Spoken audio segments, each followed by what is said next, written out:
The discrepancy on the ledgers was small, a mere 3% variance in the shipping logistics column. But to Nicholas Ricchetti, it screamed like a siren in a silent room.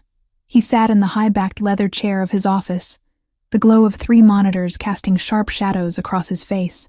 It was 2:14 a.m. The rest of New York City might have been sleeping or drowning in the storm that raged outside, but Nicholas was dissecting the anatomy of a betrayal. 3% didn't happen by accident. 3% was theft disguised as incompetence, and he despised nothing more than a thief who lacked the courage to look him in the eye. He minimized the spreadsheet, the headache behind his eyes pulsing in time with the distant thunder rolling over Manhattan. His penthouse, a fortress of glass and steel perched 40 stories above the chaos, usually offered him clarity. Tonight, it felt suffocating. The air conditioning hummed a low, sterile note that grated on his nerves. He needed water. He needed to step away from the digital evidence of disloyalty before he decided which of his capos would answer for it in the morning. Pushing away from the obsidian desk, Nicholas stood and stretched, the expensive fabric of his dress shirt straining across his shoulders. He walked out of the office and into the hallway. The residence was dark, illuminated only by the faint, ambient city light filtering through the floor-to-ceiling windows. It was a space designed for intimidation, not comfort, minimalist, cold, and echoing with the kind of silence that money bought. The staff had been dismissed hours ago. The chef, the housekeepers, the assistants, they operated on a strict schedule that ensured Nicholas never had to interact with the domestic machinery of his own life. He preferred it that way. Invisibility was the highest standard of service. He reached the top of the floating staircase that spiraled down to the main living area. He took the first step, his bare feet silent on the polished stone, intending to head straight for the wet bar. But he stopped. A sound drifted up from the open-concept kitchen below. It was a soft, rhythmic scraping. Not the mechanical hum of an appliance, but the deliberate human noise of plastic against metal. Nicholas froze. His hand didn't go for a weapon. He was in his own home, behind 3 layers of biometric security. But his body shifted instantly into a state of predatory alertness. He hadn't authorized any overtime. The night cleaning crew wasn't due until tomorrow. He moved to the railing, looking down into the cavernous kitchen. A single light was on, the under-cabinet LED strip above the main island, casting a warm, focused pool of gold amidst the shadows. There was a woman standing there. Nicholas narrowed his eyes, adjusting to the gloom. He recognized the uniform immediately. The slate-gray dress with the modest white collar, the standard attire for the day staff. It was Chloe Evans. He knew her name because he made it his business to know the identity of every single person who breathed the same air as him. He knew she was 26, that she had been hired 3 months ago to replace his retiring housekeeper, and that her background check had flagged significant, though non-criminal debt. He had approved her clearance because debt made people desperate for work, and desperate people worked hard. But she wasn't working. Nicholas descended the stairs, hugging the wall where the shadows were deepest. He stopped at the bottom, hidden by the partition of the living room, giving him a direct line of sight to the island. Chloe was hunched over the counter. She looked smaller than he remembered from the brief glimpses he'd caught of her in the hallways. Her blonde hair, usually pinned back in a severe professional bun, was fraying at the edges, loose strands falling across her forehead.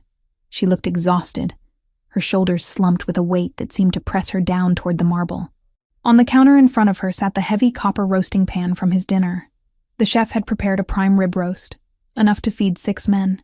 Nicholas had eaten 2 thin slices before losing his appetite to the ledger sheets. The rest, pounds of high-quality, perfectly cooked beef, surrounded by roasted root vegetables and herbs, was destined for the trash. His instructions were strict. No leftovers, fresh start every day. Chloe held a plastic container in one hand, a cheap, clouded thing that looked like it had been washed 1,000 times.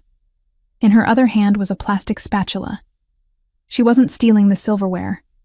She wasn't raiding the liquor cabinet for vintage scotch. She was stealing his garbage. Nicholas watched, fascinated and disturbed, as she worked with surgical precision. She scooped up the slices of cold beef, arranging them in the container to maximize space. She scraped the congealed jus from the bottom of the pan, drizzling it over the meat as if it were liquid gold.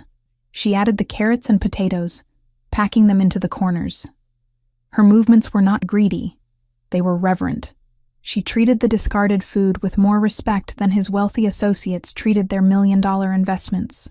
She paused for a second, her hand shaking as she reached for a piece of fat that had fallen onto the counter.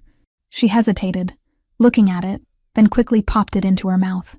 She closed her eyes as she chewed, a look of pure, unadulterated relief washing over her face.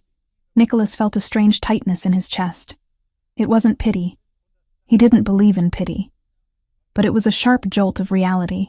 He threw away more food in a day than most people saw in a week. But seeing the physical act of someone salvaging it was jarring. Chloe sealed the container. She wrapped it in a paper towel, then another, likely to mask the heat or the smell. Though the food was cold. She opened a battered canvas tote bag that sat on the floor and shoved the container deep inside, beneath a folded sweater. Then, the cleanup began. This was the part that made Nicholas's eyes narrow. A thief who grabs and runs is acting on impulse. A thief who cleans up the crime scene is calculating. Chloe took the roasting pan to the sink. She didn't just rinse it. She scrubbed it.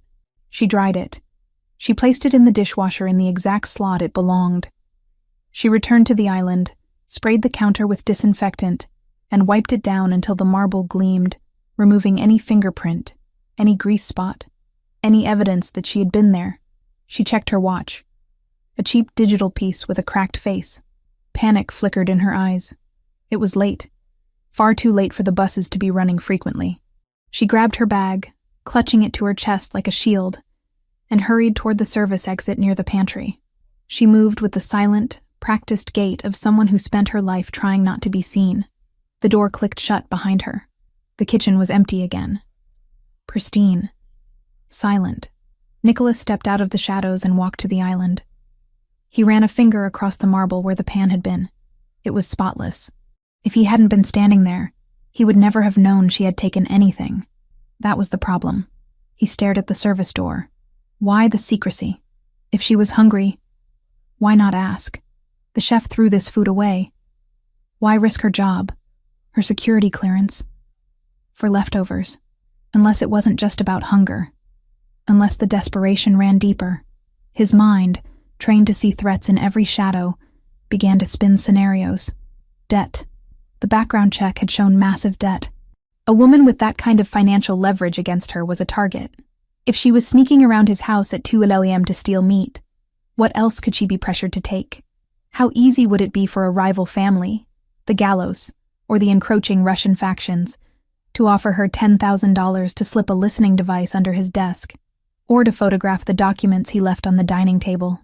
The theft of the food might be a test, a way to see if the internal sensors were active, a way to gauge the response time. Or maybe she was just hungry. The duality of the possibilities irritated him. Nicholas hated uncertainty. He needed to know the variable he was dealing with. Was Chloe Evans a starving innocent?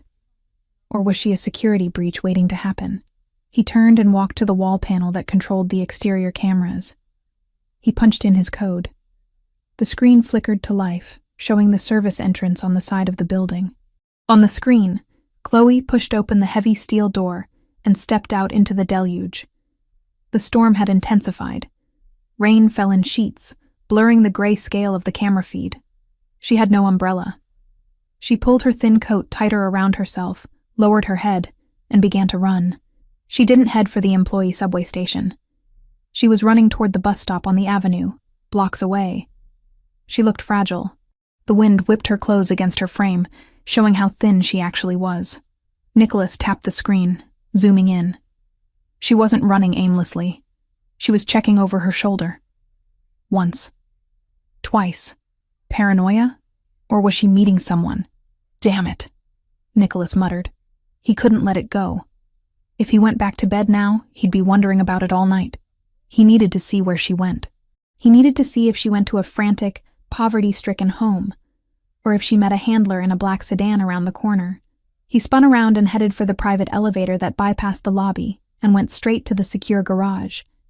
He didn't call his security detail. This wasn't official business, and he didn't want Ethan asking questions about why the boss was tailing the cleaning lady. This was a personal exorcism of suspicion. The garage was cool and smelled of rubber and gasoline. Nicholas walked past the row of vehicles, the Ferrari he never drove, the Rolls-Royce for official functions, and stopped at the matte black SUV. It was armored, bulletproof, and nondescript enough to blend into the city traffic at night.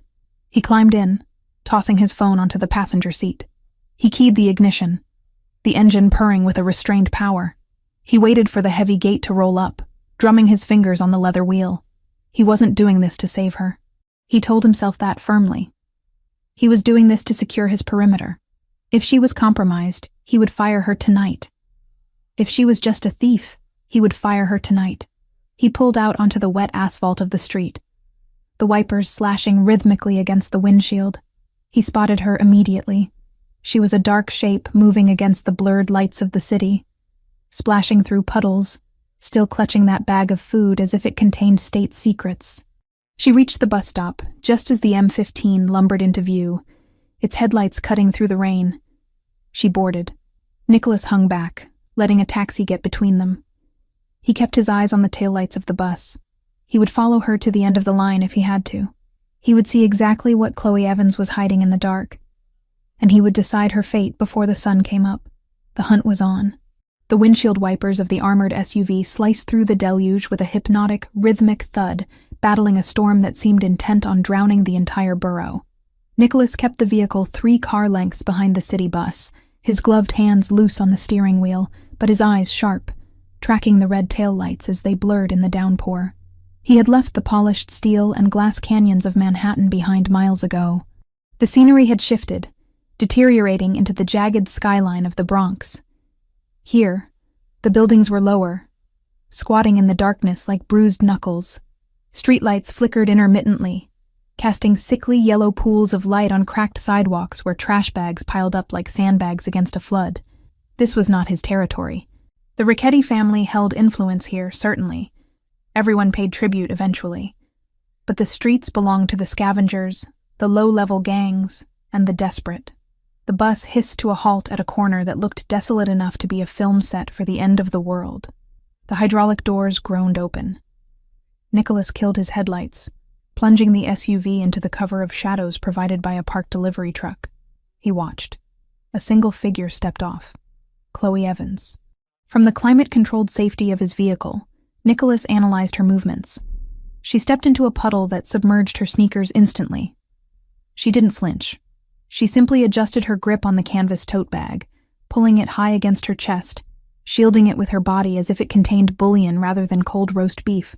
The wind whipped her thin coat against her legs, but she moved with a grim, determined speed. She wasn't strolling. She was traversing a combat zone.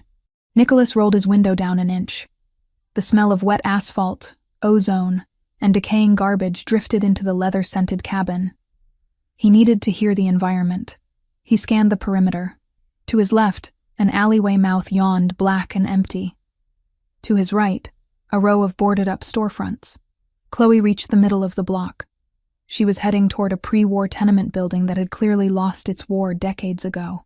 The brickwork was crumbling, the fire escape rusting into orange streaks down the facade. Then, the shadows detached themselves from a recessed doorway. Nicholas didn't move, but his pulse dropped into a slow, lethal cadence. 2 men. They didn't emerge with the chaotic energy of muggers. They stepped out with the arrogant entitlement of ownership. One was tall, lanky, wearing a leather jacket that had seen better decades.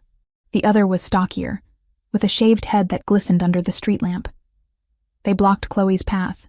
Nicholas watched her reaction. A civilian would have screamed or turned to run. Chloe did neither. She stopped dead, her posture rigid. She had expected this. The realization soured Nicholas's stomach. This wasn't a random crime. This was a schedule. He reached into the door panel and wrapped his fingers around the cold grip of his suppressed 9mm. He didn't draw it yet. He needed to know the players. "You're late, Chloe," the tall man said. His voice carried over the rain, a raspy baritone thick with an accent Nicholas placed immediately. Albanian. Rough guttural vowels. I don't control the traffic, Drayton, Chloe replied. Her voice was steady, though Nicholas, trained to read fear in the micro-tremors of a human body, saw her knees shaking. Traffic, the stocky one mocked, stepping closer. He invaded her personal space, forcing her back toward the graffiti-covered wall of a bodega. Traffic doesn't pay the interest. The clock ticks whether the bus moves or not. I have the payment, Chloe said quickly. She shifted the tote bag to one hand, balancing it precariously against her hip, and reached into her coat pocket with the other. It's all here. Just let me get inside. Not yet, Drayton said.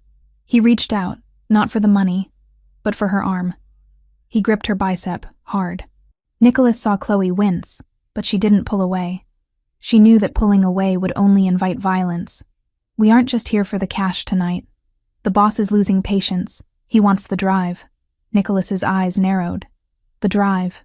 I told you, Chloe said, her voice rising in pitch, desperate. I don't have it. My father didn't leave me anything but debts. I don't know what drive you're talking about. I've turned the apartment upside down. There's nothing. Your father was a thief, just like you. The stocky man spat. He stole the keys to the kingdom before he died. We know he gave it to you. He gave me nothing, Chloe cried out. He died broke. Look at me. Do I look like someone sitting on a fortune? Drayton sneered, his eyes raking over her soaked uniform, her muddy shoes. You look like a liar. Maybe you need a reminder of what happens to liars. He shoved her. It wasn't a lethal push, but against the slick pavement, it was enough. Chloe slipped. She went down hard on her knees, the canvas bag flying from her hand. It landed in a slurry of oil and rainwater in the gutter. No. The scream that tore from her throat wasn't for her own safety. It was for the bag. She scrambled on hands and knees, ignoring the men, reaching for the tote. The stocky man laughed and kicked the bag. It skidded across the sidewalk, stopping against the tire of a parked car. Leave it, Drayton commanded. Give me the cash. Chloe froze. She looked at the bag, then at the men. Slowly, defeated, she reached into her pocket and pulled out a small, damp wad of bills. Her tips, the $40 or $50 she had earned clearing tables for men who spent that much on a single cigar. Drayton snatched the money. He counted it in seconds. $42, he said, his voice dripping with disgust. This doesn't even cover the gas we used to drive here. It's all I have, Chloe whispered, still on the ground, the rain plastering her hair to her skull. Please, I get paid on Friday. I'll have the rest then. The stocky man spit on the ground next to her hand. Friday. If you don't have the full installment plus the penalty by Friday, we stop asking for the drive and start taking pieces of you until you remember where it is. Drayton looked at the canvas bag in the gutter. And stop bringing garbage home. It stinks up the neighborhood. He turned and walked away. The stocky man lingered for a second, glaring at Chloe before following his partner. They disappeared around the corner, fading into the dark veins of the Bronx as quickly as they had appeared. Nicholas sat in the SUV, his finger resting on the trigger guard of his weapon. Every instinct in his body screamed at him to get out, to hunt them down, to put 2 bullets in the base of their skulls for the disrespect alone. But he held back. Emotional kills were messy. If he acted now, he exposed himself. He exposed her. He needed to understand the full scope of the board before he moved his pieces. Chloe didn't move until the men were gone. Then she scrambled toward the gutter. She grabbed the canvas bag, pulling it into her lap. She ripped it open, frantically checking the contents. She pulled out the plastic container. It was battered, scratched, and covered in street slime. But the lid had held. The seal hadn't broken. She let out a sound that Nicholas could hear even through the rain, a sob of pure, ragged relief. She wiped the mud off the plastic with her sleeve, cradling the container against her chest. She stood up, her legs trembling, and limped toward the entrance of her building. She didn't care about the $42. She didn't care about the threat to her life. She cared about the leftovers. Nicholas waited until the front door of the tenement closed behind her. He unbuckled his seatbelt. The silence in the car was suddenly unbearable. He needed to see. He needed to verify the reality of what he was witnessing, because it defied every logic he operated under. He opened the door and stepped out. The rain hit him like a physical blow, cold and sharp. He engaged the central lock of the SUV and crossed the street, his Italian leather boots splashing through the same puddles Chloe had traversed. He approached the building, bypassing the front door. He moved to the side, to the ground floor windows. The building was a rotting husk.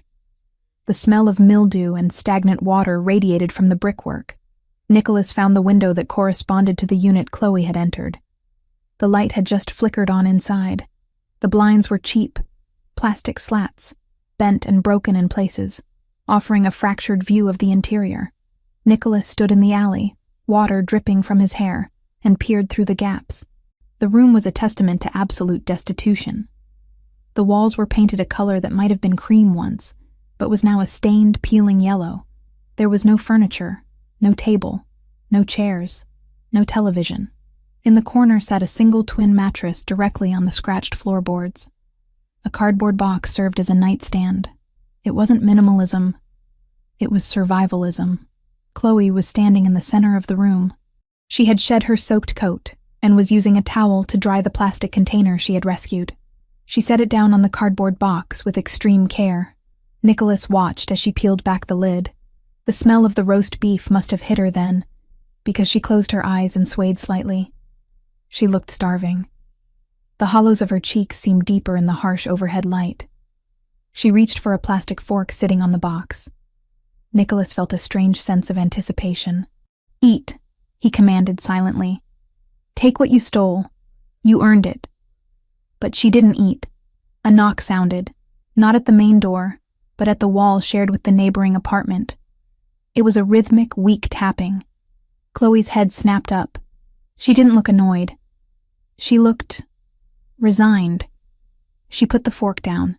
She took a deep breath, slapped her cheeks lightly to bring color into them, and forced a smile onto her face.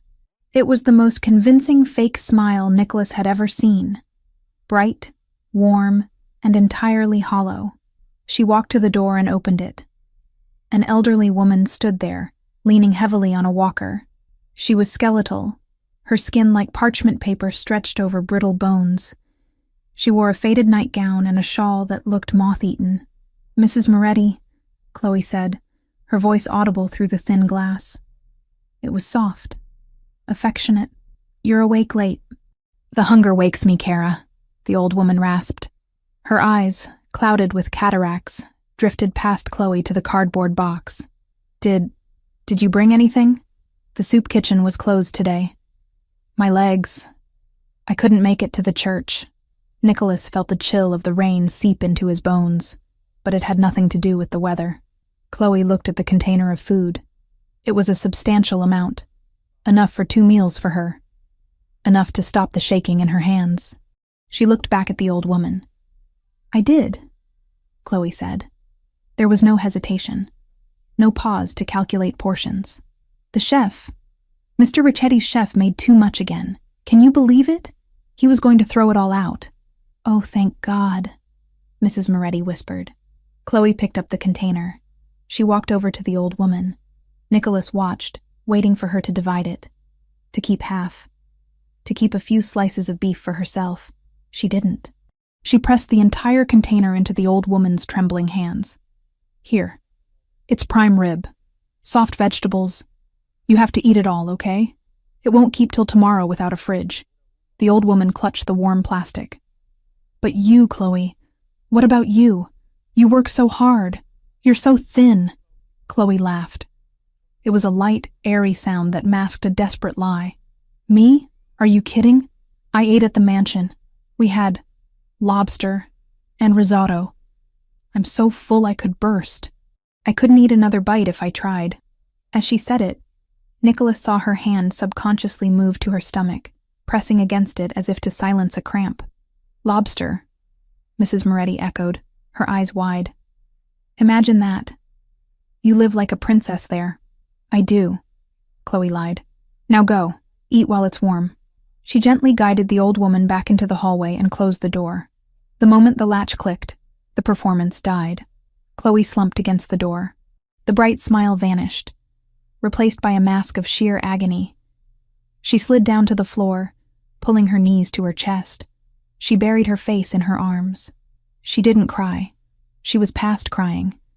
She just sat there, rocking slightly, in a room that contained absolutely nothing, having given away the only thing she possessed. Nicholas stood in the alley, paralyzed. He had spent his life dealing with transactionality. You give, you get. You take, you keep. Loyalty was bought with fear or money. Altruism was a myth, a mask people wore to hide an agenda. But this was a glitch in his worldview.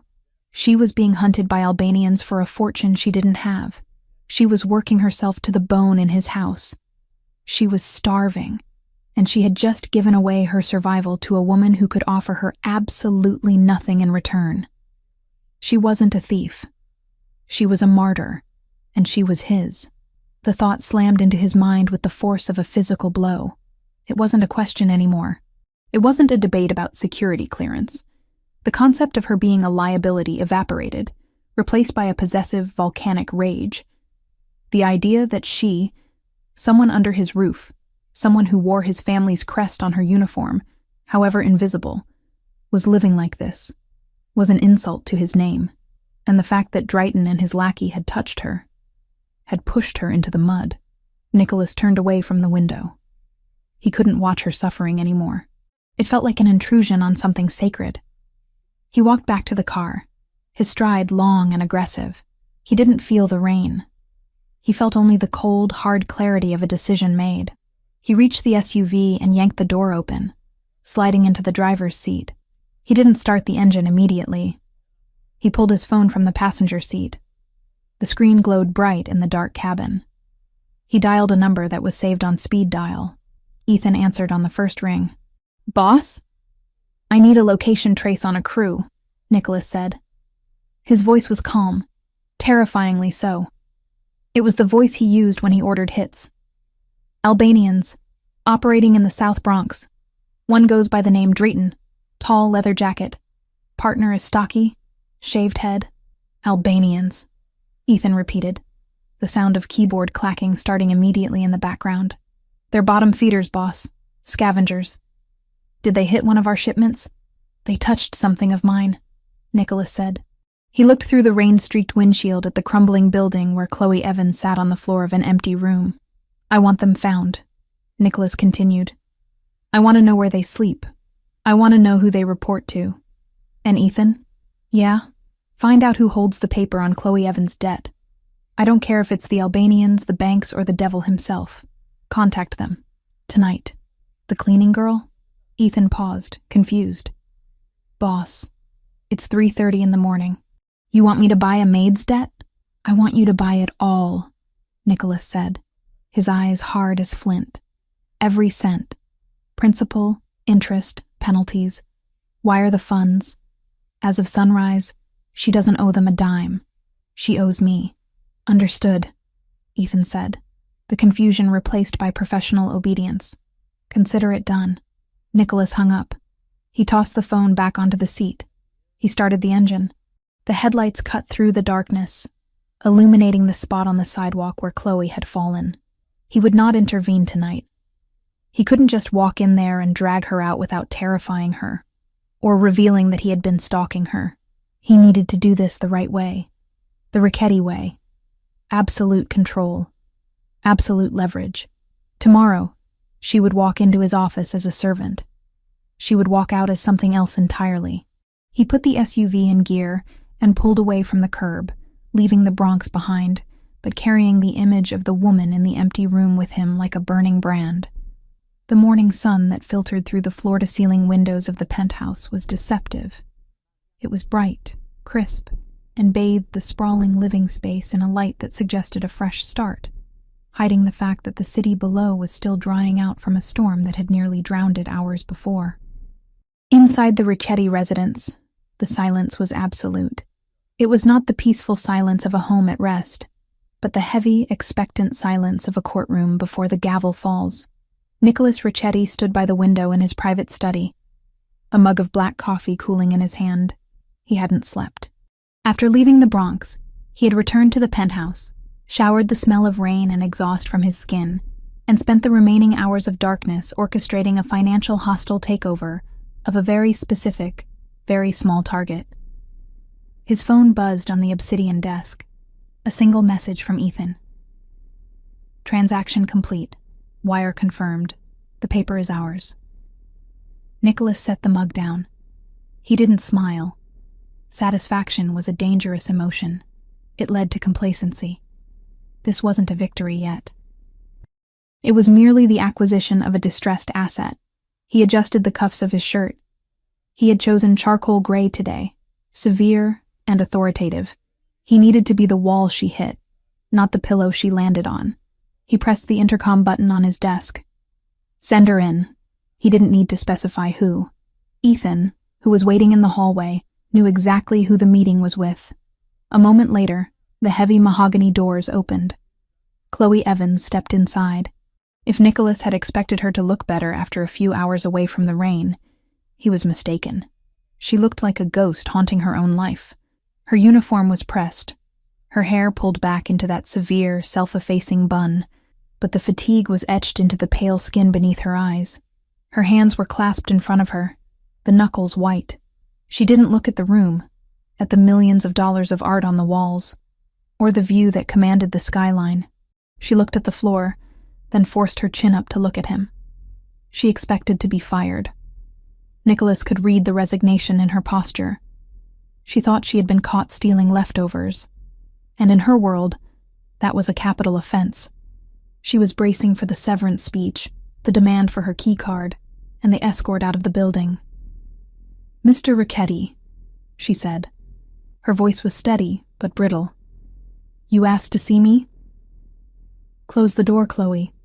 She hesitated, then pushed the heavy wood until it clicked shut. The sound echoed like a gunshot in the large room. She walked forward, stopping a respectful distance from the desk, maintaining the invisible barrier that separated the staff from the employer. Nicholas didn't sit. He walked around the desk, leaning against the edge of it, crossing his arms.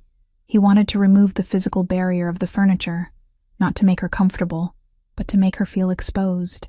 "Do you know why you're here?" he asked. I assume it's about last night," she said, her gaze flickering to his for a second before dropping again. "The food. I know it's against policy to take anything from the premises. I deeply apologize. It won't happen again. I can pay for the ingredients out of my next paycheck if you— I don't care about the beef, Chloe." The interruption stopped her mid-apology. She blinked, confused. "Sir? I don't care about the carrots. I don't care about the plastic container you fished out of the recycling bin," Nicholas said, his voice low and devoid of inflection.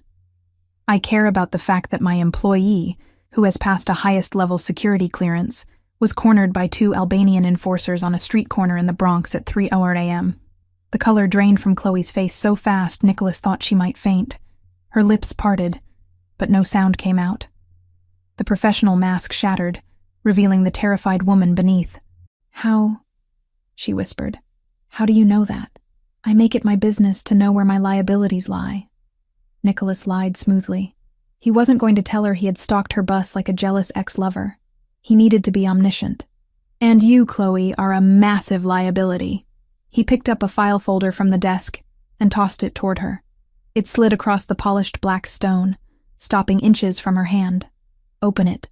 Chloe reached out, her fingers trembling. She opened the folder. Inside was a single sheet of paper.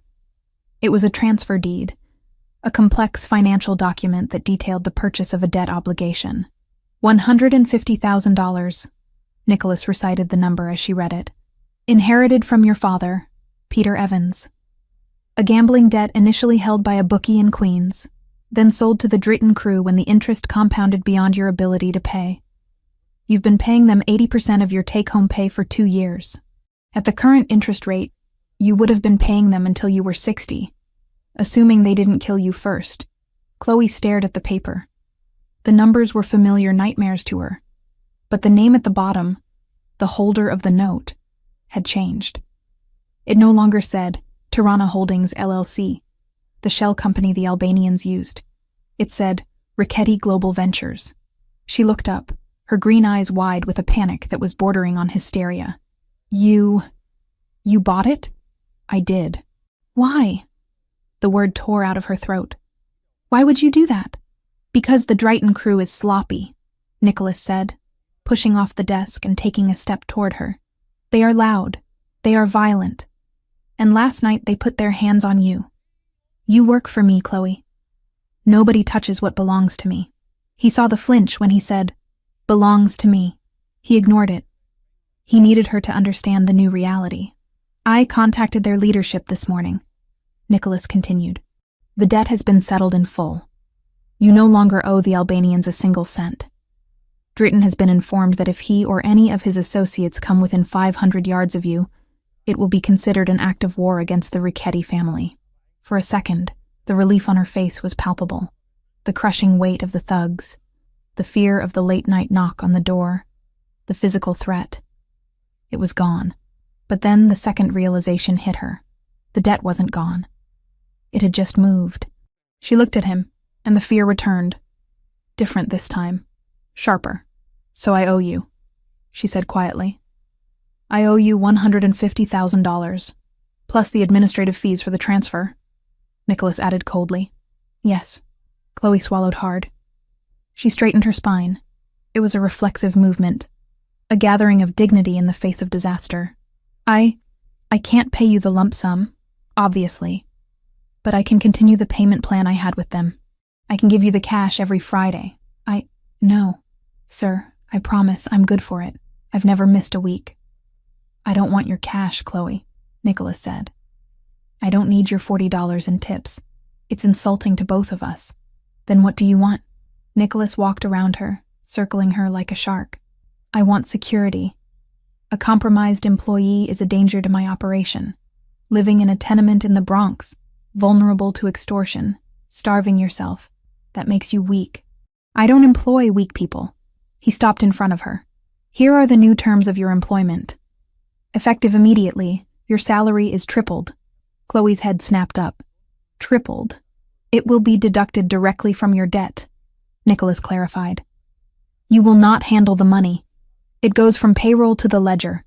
This will pay off the principal in 3 years, not 30. Furthermore, you are evicted from your current apartment. What? You will live here, Nicholas said, gesturing to the ceiling. The staff quarters in the East Wing are empty. You will move in today. You will be provided with 3 meals a day by the kitchen staff. Fresh meals, Chloe, not garbage from the bin. You will have security. You will have a safe place to sleep. In exchange, you are available to me 24/7. If I need the library cleaned at midnight, you clean it. If I need coffee at 4 a.m., you brew it. You belong to the house until the debt is cleared. He waited for the gratitude. It was a golden cage, yes, but it was a palace compared to the hell she was living in.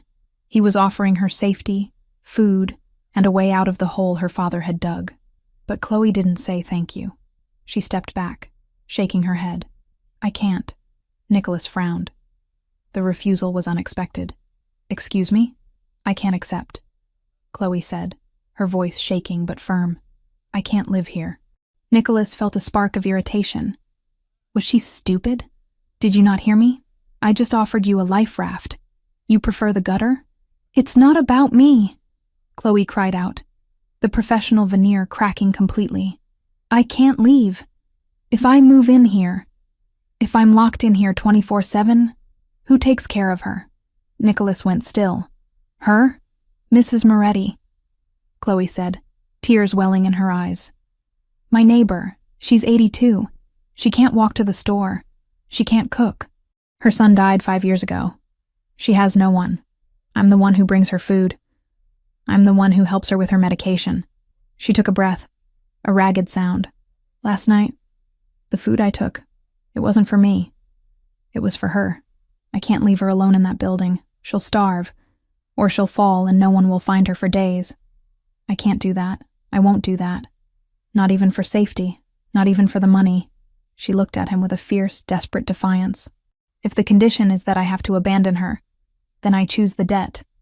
I'll take my chances with Drayton. Nicholas stared at her. He had expected negotiation. He had expected relief. He had not expected this. She was rejecting $1 million lifestyle and safety from killers because an old woman she wasn't related to needed help with groceries. It was the most irrational, inefficient, and utterly noble thing he had ever heard.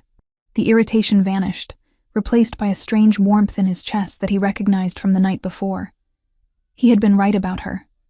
She wasn't just staff. She was rare. He walked back to his desk. He picked up his phone. "I know," he said softly. Chloe blinked, wiping a tear from her cheek. You know? I know the food was for her," Nicholas said. He tapped the screen of his phone and turned it around to face her. "And I know that she prefers oatmeal for breakfast." Chloe froze. She looked at the screen. It was a video feed. A high-resolution clip taken from a cell phone, likely recorded only an hour ago. It showed the hallway of her tenement building. The door to Mrs. Moretti's apartment was open. Inside, the old woman was sitting at a small table Nicholas hadn't seen the night before. Someone must have brought it in. There were bags of groceries on the floor.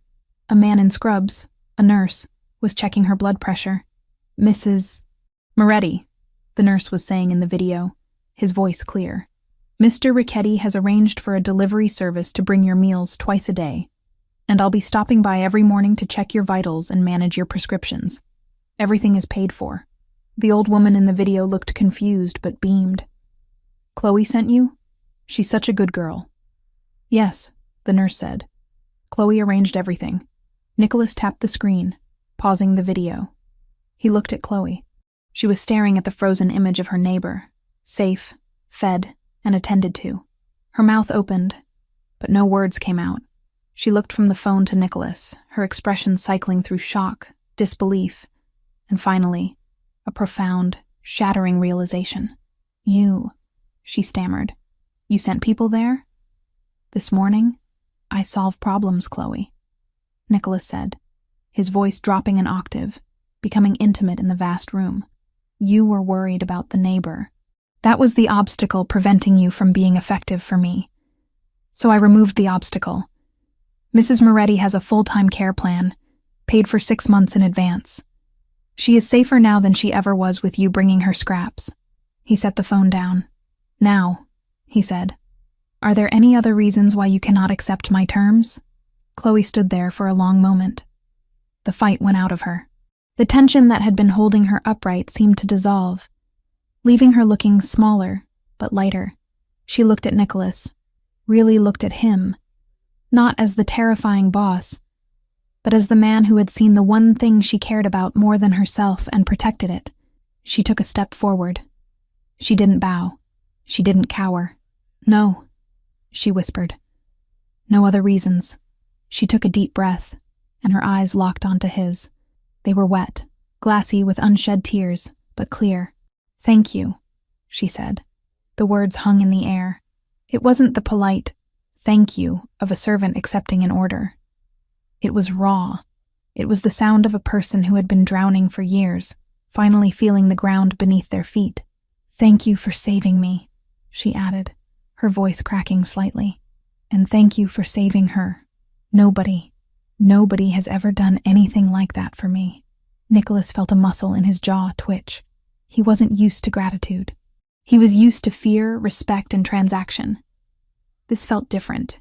It felt heavy. "It's an investment," he said roughly, looking away, breaking the intensity of her gaze. He needed to reassert the boundaries. "I protect my assets. Don't read into it." "I will work," Chloe said, ignoring his deflection. "I will work until every cent is paid. I promise you. You won't regret this." "I better not," Nicholas said. He pressed a button on his desk phone. "Ethan will show you to your quarters. You start immediately. Go pack your things from the apartment. Take a security team with you. Do not go alone." "Yes, sir." Chloe turned to leave. At the door, she paused. She looked back at him, her hand on the brass handle. She looked different than she had 5 minutes ago.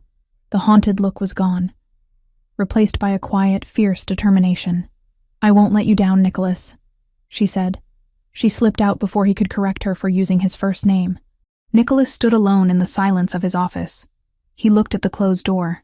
He picked up his coffee, which was now cold. He drank it anyway. He had bought her debt to own her, to control the variable. That was the logic. That was the strategy. But as he replayed the way she had looked at the video of the old woman, and the sound of her voice when she said, "Thank you," he had the unsettling suspicion that the transaction wasn't as one-sided as he thought. He had brought her into his house to keep her under his thumb, but he had a feeling that having Chloe Evans under his roof was going to be infinitely more dangerous than having her on the street. He sat down at his desk and pulled up the security feed of the hallway. He watched her walking toward the elevators with Ethan. She was walking taller. "Make it worth it," he whispered to the screen. He turned back to his work, but the numbers on the screen blurred. For the first time in years, the silence of the penthouse didn't feel empty. It felt like the calm before a very different kind of storm. The transition from the tenement in the Bronx to the east wing of the Ricchetti penthouse was jarring, not because of the luxury, but because of the silence. For a week, Chloe Evans had lived in a world of muted tones and hushed footsteps. The constant grinding noise of poverty, the sirens, the shouting neighbors, the rattle of the radiator, was gone, replaced by the hum of central air and the terrifying quiet of a house that held too many secrets. Chloe did not treat this new life as a vacation. She treated it as a deployment. Nicholas had bought her debt. He had tripled her salary. He had ensured Mrs. Moretti was safe. In exchange, he demanded ownership of her time. Chloe gave it to him with a ferocity that bordered on obsession. She was awake at 5 a.m., pressing his shirts before the dry cleaners even opened. She was in the library at midnight, organizing books by subject and author, ensuring the spines were perfectly aligned. She scrubbed, she polished, and she organized, driven by a paralyzing fear that if she stopped being useful for even a second, the debt would swallow her whole again. Nicholas watched her. He didn't say much. He was a man who communicated in directives and silence. He would sit at the head of the long dining table, reading reports on his tablet while she poured his coffee, his dark eyes tracking her movement. He noticed that she moved differently now. The hunch of desperation was gone, replaced by a stiff, military-grade efficiency. She wasn't starving anymore. The chef fed her 3 balanced meals a day. But she ate quickly, as if she expected the plate to be snatched away. It was Tuesday evening, 7 days after she had moved in. The storm that had brought them together was a distant memory, replaced by the humid heat of a New York summer. Nicholas was in his home office, the nerve center of his empire. The room was a disaster of paper.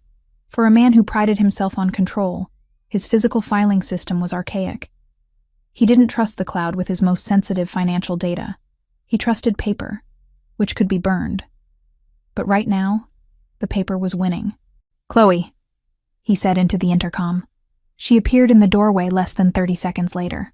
She was wearing the uniform, a crisp black dress today, not the gray one, and her hands were clasped behind her back. "Yes, Mr. Ricchetti? I need this cleared," Nicholas said, gesturing to a stack of boxes near the shredder. "These are financial records from the chaotic quarter of 2021. The statute of limitations for my internal audits has passed. I want them shredded, cross-cut, every single page." It was a menial task, a mindless task.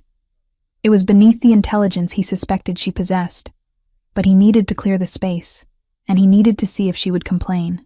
"Understood," Chloe said. She didn't sigh. She didn't roll her eyes. She walked over to the boxes, knelt down, and began the work.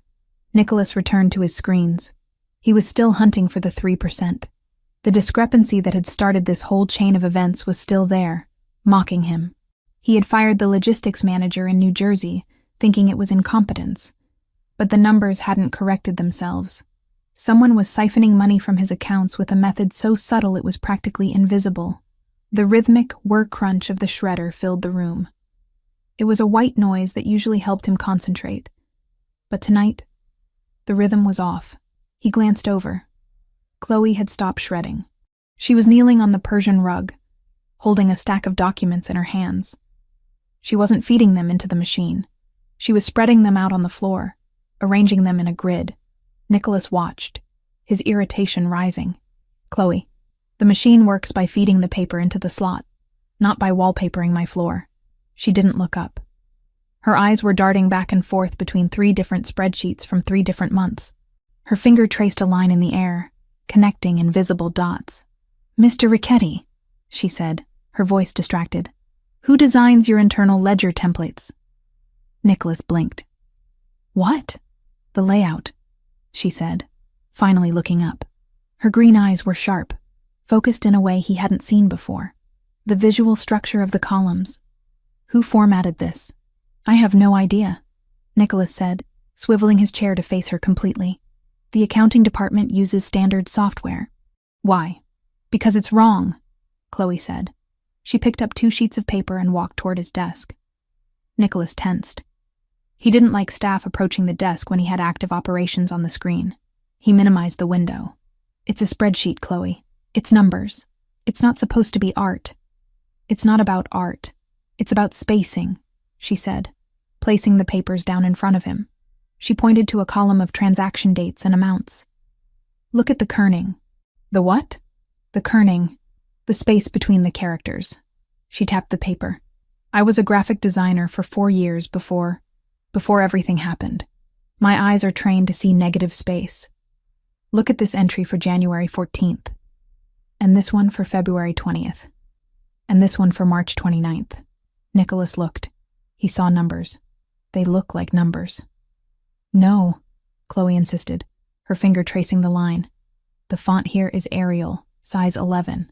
But these specific entries, the ones I pointed out, they are Arial, size 11.5. It's a microscopic difference. To a normal eye, it just looks like the ink bled a little, or the printer was dirty. But it's not ink bleed. It's digital." She grabbed a 3rd sheet. "I saw the pattern on the floor. It's visual rhythm. These slightly larger entries, they aren't random. They appear in a sequence. 1, 1, 2, 3, 5, 8. Nicholas frowned. "The Fibonacci sequence." "Exactly," Chloe said. "Whoever is inputting this data is using a slightly modified font size to tag specific transactions. It's a marker. A visual code that wouldn't show up in a mathematical audit because the numbers themselves balance out in the grand total. But visually, it's screaming." Nicholas felt a cold chill slide down his spine. He pulled the papers closer. He looked at the entries she had identified. January 14th, a payment to a shell company for consulting. February 20th, another payment, slightly larger.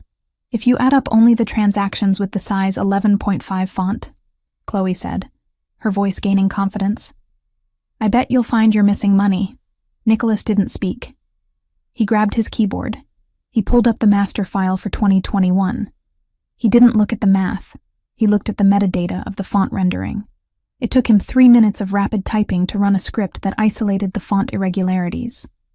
The screen populated a list. Total value of flagged transactions, $4.2 million. Nicholas sat back in his chair. The leather creaked loudly in the silent room. He stared at the number. He had spent weeks looking for a mathematical error, a hacking intrusion, a mole transferring funds. He hadn't found it because the thief hadn't changed the numbers. They had simply hidden the theft in plain sight, using a visual trick that only someone obsessed with typography would notice. He looked up at Chloe. She was standing there, hands clasped again, looking slightly terrified that she had overstepped. She was a maid. She was supposed to be shredding this evidence, not analyzing it. "You found it," Nicholas said softly. "My team of forensic accountants, who cost me $50,000 a month, missed this. And you found it while trying to destroy the paper. It just looked unbalanced," Chloe murmured. "Bad design always catches my eye. It creates tension on the page." Nicholas stood up. He walked around the desk. He stopped in front of her, forcing her to look up at him. "You were a designer?" he asked. "A professional?" "Senior designer at Sterling & Cooper," Chloe said, a ghost of pride entering her voice. "I was up for art director before my father got sick. Then the debt. I couldn't keep the job and work the extra shifts I needed to pay the interest. I lost my portfolio. I lost everything." Nicholas looked at her hands that he had watched scrub toilets and scrape leftovers. hands that had just solved a $4 million puzzle because they knew the difference between font sizes. "You are wasting your time," Nicholas said. Chloe flinched. "I'm sorry. I'll go back to the shredder." "No," Nicholas said sharply. "You are wasting your time cleaning my house." He turned and walked to the wall safe hidden behind a panel of oak. He punched in the code and pulled out a sleek black laptop. It was a secure terminal, military-grade encryption, worth more than the entire building she used to live in. He walked back and held it out to her. "Take it." Chloe stared at the device. "Sir? This is yours now," Nicholas ordered. "You are done with the uniform. You are done with the shredder. As of this moment, your role in this household has changed." "Changed to what?" "Analyst," Nicholas said. "I have 5 years of financial records that need to be visually scrubbed. If they used this trick in 2021, they used it elsewhere. I want you to go through everything, every ledger, every invoice, every shipping manifest. You find the patterns, you find the bad design." Chloe reached out and took the laptop. It was heavy in her hands. It felt like a weapon. It felt like a lifeline. I can do that," she whispered. "I can definitely do that." "Good," Nicholas said.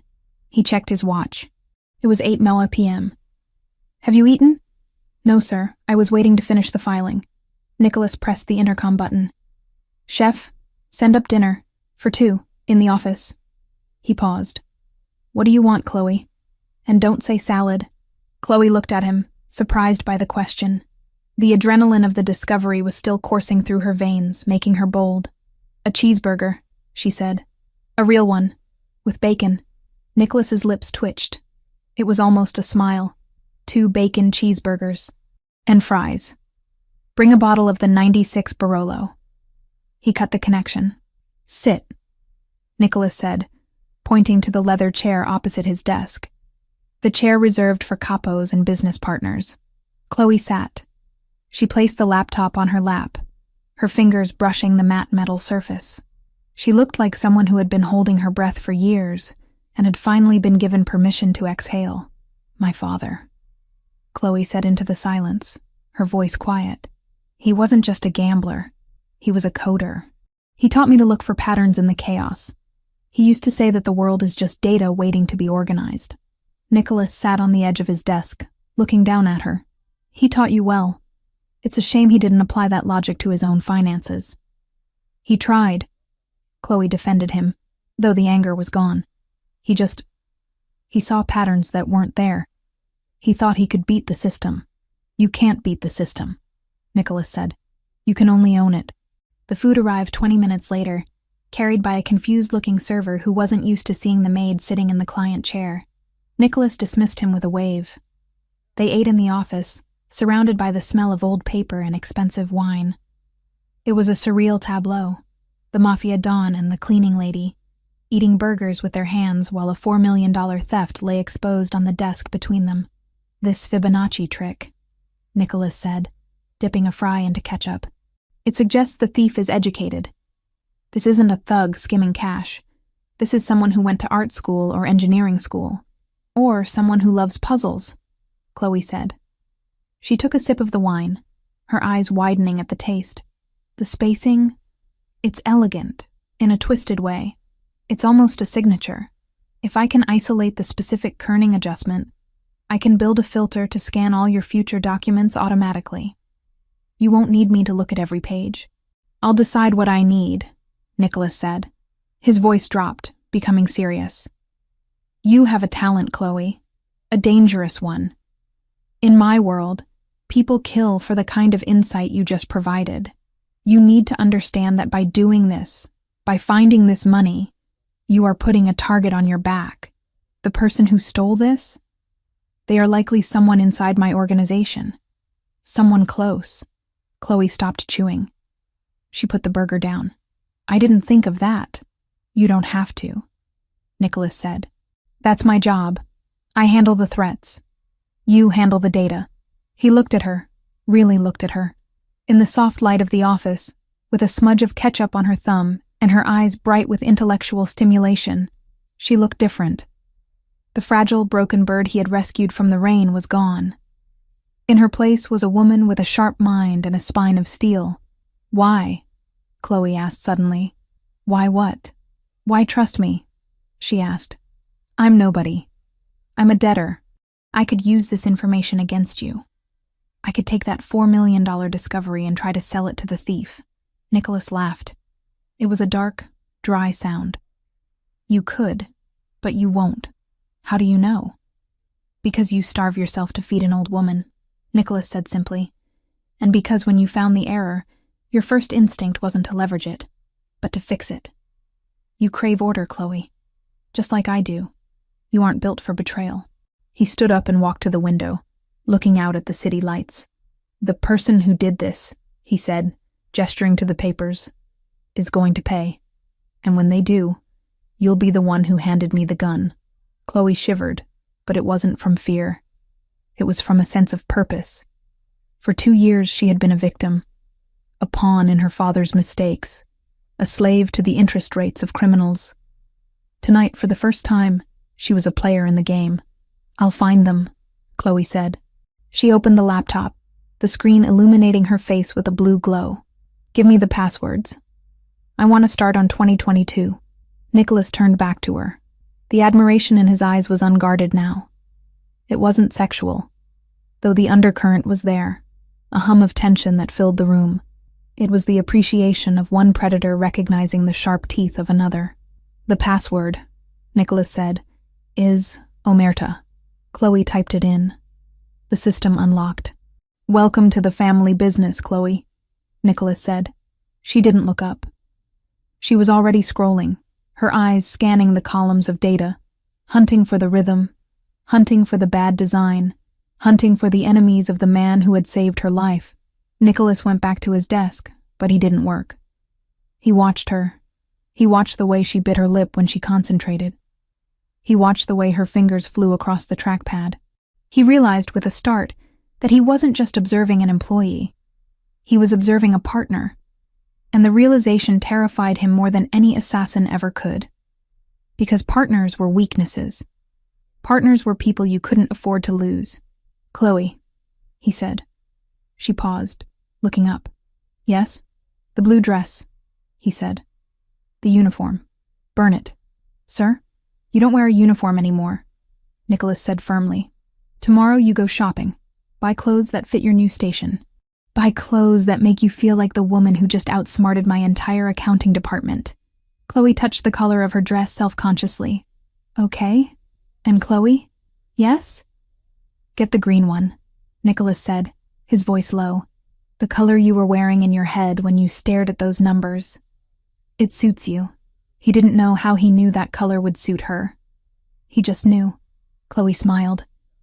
It was the first real, genuine smile he had seen on her face since the night in the rain. Green. Got it. She went back to work. Nicholas poured himself another glass of wine, the taste rich and heavy on his tongue. The storm had passed, but the air in the penthouse was crackling with electricity. He had found the thief in his ledgers, but he had found something far more dangerous in his office. He had found a reason to care. The dress lay on the bed like a pool of liquid emeralds. It was a garment that didn't just suggest wealth, it screamed it. The fabric was a heavy, vintage silk that caught the light with every subtle movement, shifting from deep forest green to a vibrant, piercing jade. It had long sleeves, a high neck that spoke of modesty, and a back that plunged dangerously low. A deliberate contradiction designed to confuse and captivate. Chloe stood in the center of her new bedroom in the East Wing, staring at it. It had been 3 days since Nicholas had handed her the laptop and the password Omerta. 3 days of burying herself in digital archives, hunting for the ghost in the machine. She had found more patterns, more font irregularities, more siphoned funds. She felt useful. She felt safe. But tonight, Nicholas didn't need an analyst. He needed a prop. It's a charity auction for the Metropolitan Arts Council, he had told her an hour ago, leaning against the doorframe of her makeshift office while she rubbed her tired eyes. I need to acquire a specific 17th century landscape. I also need to ensure I'm not buying a forgery. You have the eye. You're coming. It wasn't a request. Chloe reached out and touched the silk. It was cool against her fingertips. She shed the cashmere sweater and leggings she had been living in, the uniform of the invisible worker, and slipped into the dress. It fit with the terrifying precision of something made to measure, though she had never been measured. Nicholas's attention to detail was, as always, absolute. She walked to the full-length mirror. The woman staring back was a stranger. The dress hugged her ribs and flared slightly at the hips, the emerald color making her green eyes blaze with an intensity that startled even her. She looked dangerous. She looked like she belonged in the penthouse, not as someone who cleaned it, but as someone who could rule it.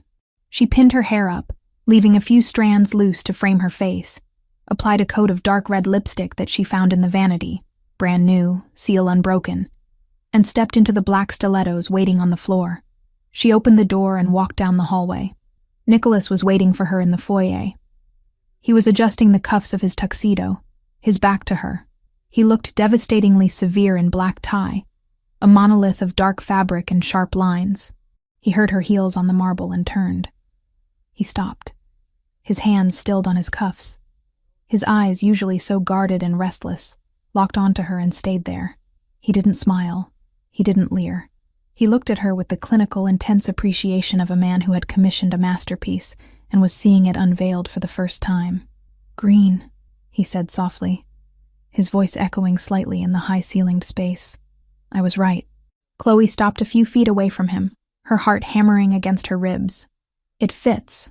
Of course it fits," Nicholas replied, recovering his composure. He walked toward her, the scent of sandalwood and expensive scotch moving with him. He stopped close enough that she could feel the heat radiating from him. "You look adequate for the mission." "High praise," Chloe murmured, a ghost of a smile touching her lips. "We aren't going there to socialize, Chloe," Nicholas said, his tone shifting back to business, though his eyes lingered on the curve of her neck. "The auction is a front. The people attending are the sharks of the city. Politicians, laundering experts, rival capos pretending to be philanthropists. You stay by my side. You speak only when asked about the art. You are my eyes on the canvas, nothing else. Do you understand?" "I understand," she said. "I'm the lens. You're the trigger." Nicholas's lips quirked. "Something like that." He offered her his arm. She took it. The muscle beneath the tuxedo jacket was rock hard. They took the private elevator down to the garage. The black armored SUV was waiting, engine idling. Ethan was in the driver's seat today, looking grim. Nicholas opened the rear door for her, helping her in with a hand on the small of her back, a touch that burned through the silk, before sliding in beside her.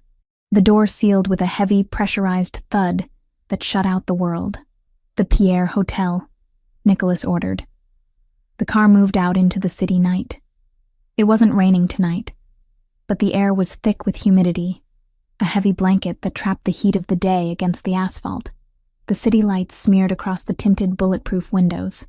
Inside the cabin, the tension was palpable. Chloe sat stiffly, careful not to wrinkle the silk. Nicholas was typing on his phone, his thumb moving rapidly. "The Fibonacci patterns," he said without looking up. "You found another cluster in the 2022 logistics file."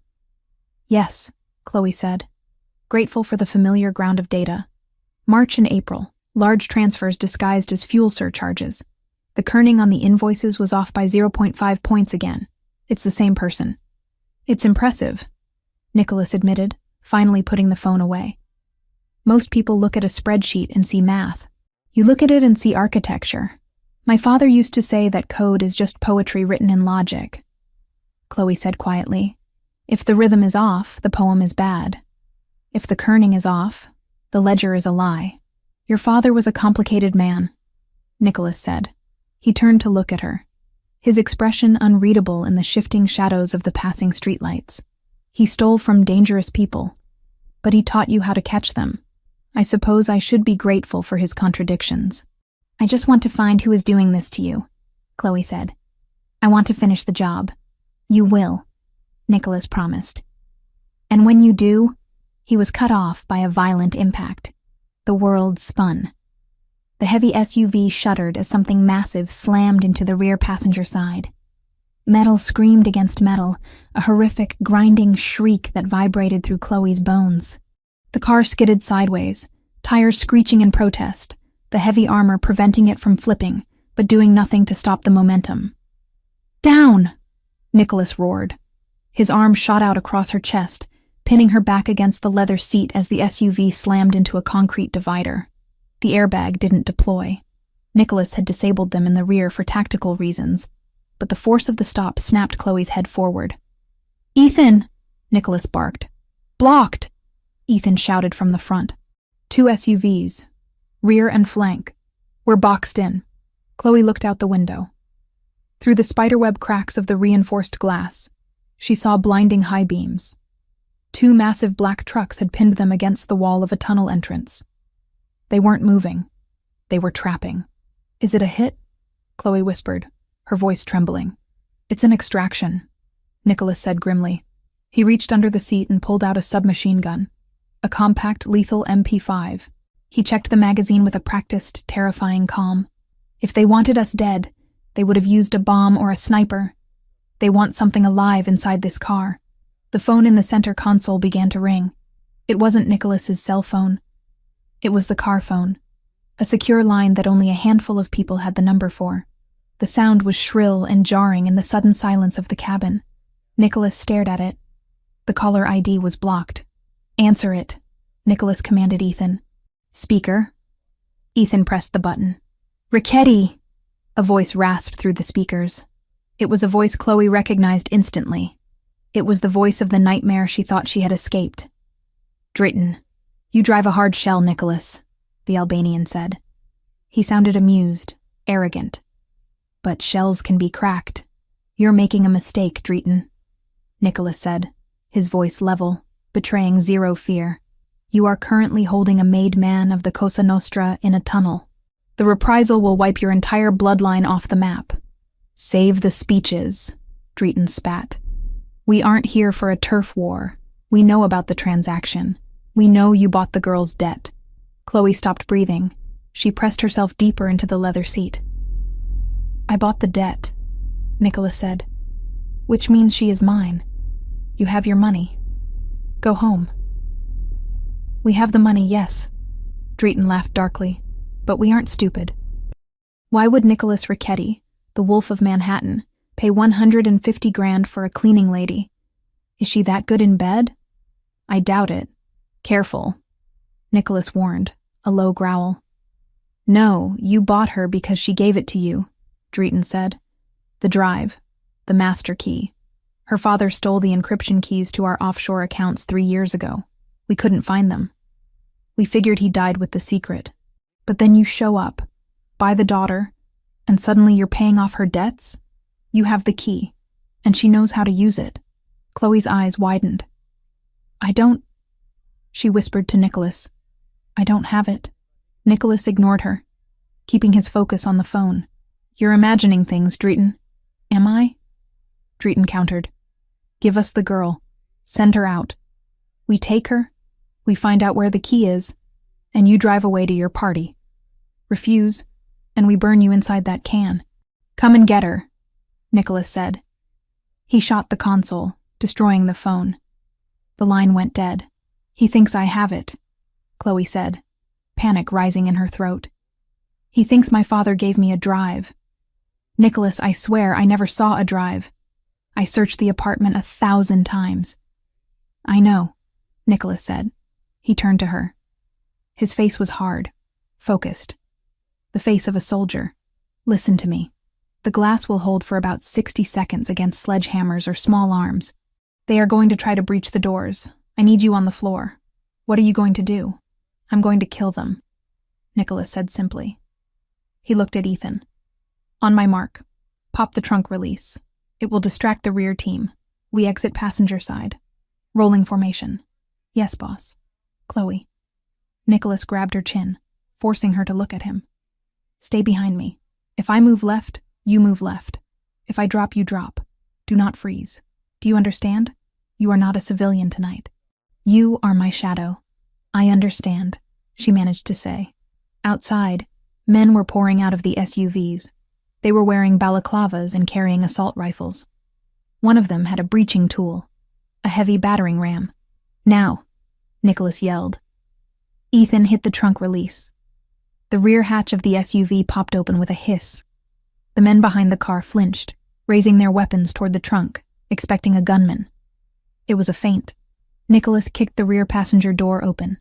It swung out, heavy as a bank vault door, knocking the closest Albanian backward. Nicholas rolled out onto the asphalt, the MP5 barking a controlled burst of fire. Pop, pop, pop. The man with the battering ram dropped, clutching his leg. Move! Nicholas grabbed Chloe's hand and pulled her out. The humidity of the night hit her, thick with the smell of exhaust and cordite. The noise was deafening. Gunfire erupted from the front SUV, bullets sparking against the armored plating of Nicholas's car. They were crouched behind the engine block of the SUV. Ethan was on the other side, providing suppressing fire with a handgun. "They're flanking right," Ethan shouted. Nicholas spun, firing over the hood. He took down a man trying to rush them, but there were too many of them, at least 8. Chloe crouched in her emerald silk, the asphalt digging into her knees. Her heart was beating so fast it felt like a continuous vibration. She looked under the chassis of the SUV. She saw boots. Shadows moving against the tunnel lights. She saw a pair of boots moving silently around the rear, coming up on Nicholas's blind side while he engaged the front targets. Nicholas was reloading. He didn't see them. "Nicholas, 3 o'clock," Chloe screamed, pointing. She didn't freeze. She didn't cover her ears. She analyzed the visual data, the boots, the shadow, the angle, and she relayed it. Nicholas didn't hesitate. He didn't look to verify. He trusted her voice. He dropped to one knee, spun 90 degrees, and fired blindly around the corner of the bumper.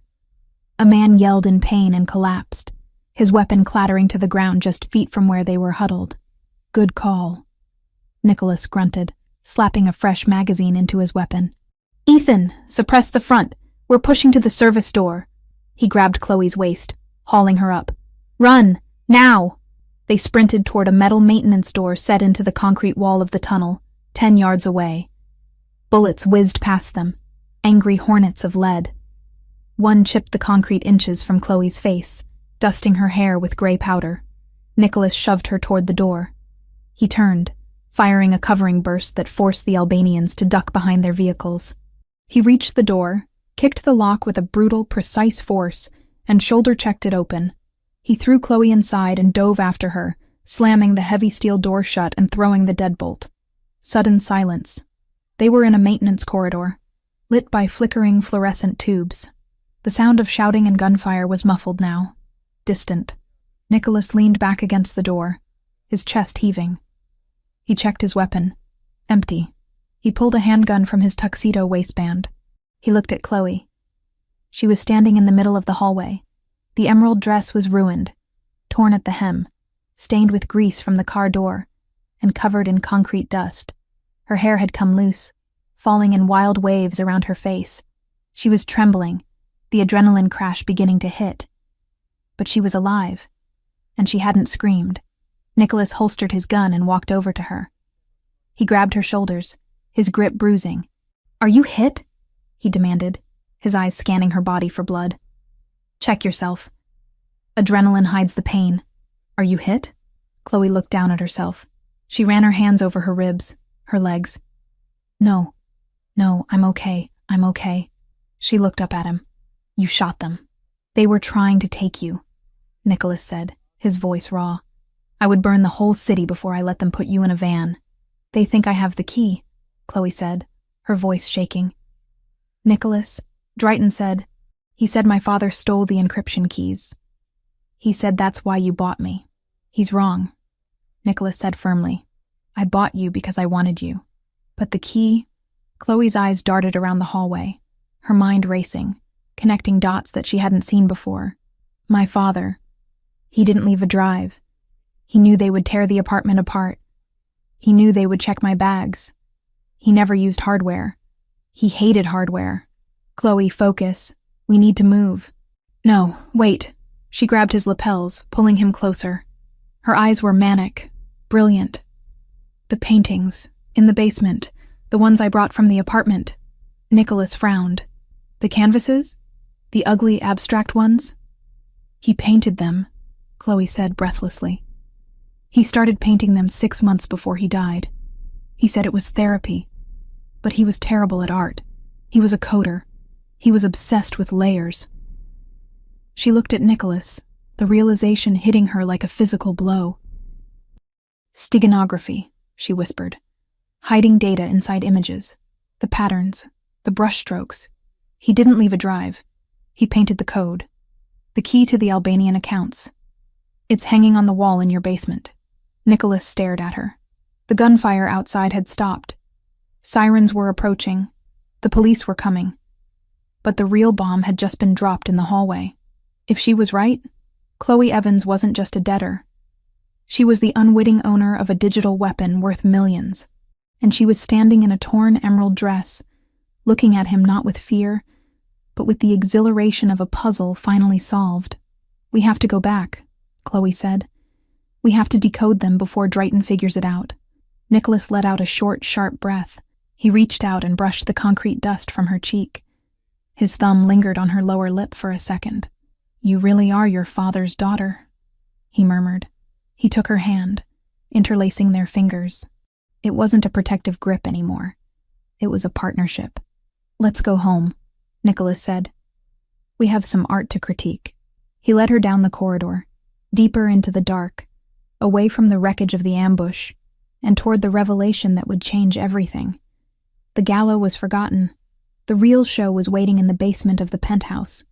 The silence inside the penthouse was different now. It wasn't the heavy, suffocating silence of secrets that had filled the space weeks ago, nor was it the sterile quiet of a luxury hotel. It was the vibrating, pressurized silence that follows an explosion. The air felt charged, as if the molecules themselves were still shaking from the gunfire in the tunnel. Nicholas leaned against the marble island in the kitchen, his tuxedo jacket discarded on a bar stool, his shirt unbuttoned halfway down his chest. His breathing had slowed, but the adrenaline was still visible in the tightness of his jaw and the way his eyes tracked Chloe as she moved. There was a shallow gash on his left forearm, a graze from a bullet fragment or a piece of jagged metal from the car door. It was bleeding sluggishly, staining the white cuff of his shirt a stark, violent crimson. Sit, Chloe said. Her voice was steady, though her hands trembled slightly as she set a first aid kit on the counter. It's a scratch, Nicholas dismissed, reaching for a bottle of whiskey. I've had worse shaving. I said sit, Nicholas. He paused, the bottle halfway to a glass. He looked at her. She was a mess of ruined elegance. The emerald silk dress was torn at the hem, dusted with gray concrete powder, and stained with grease.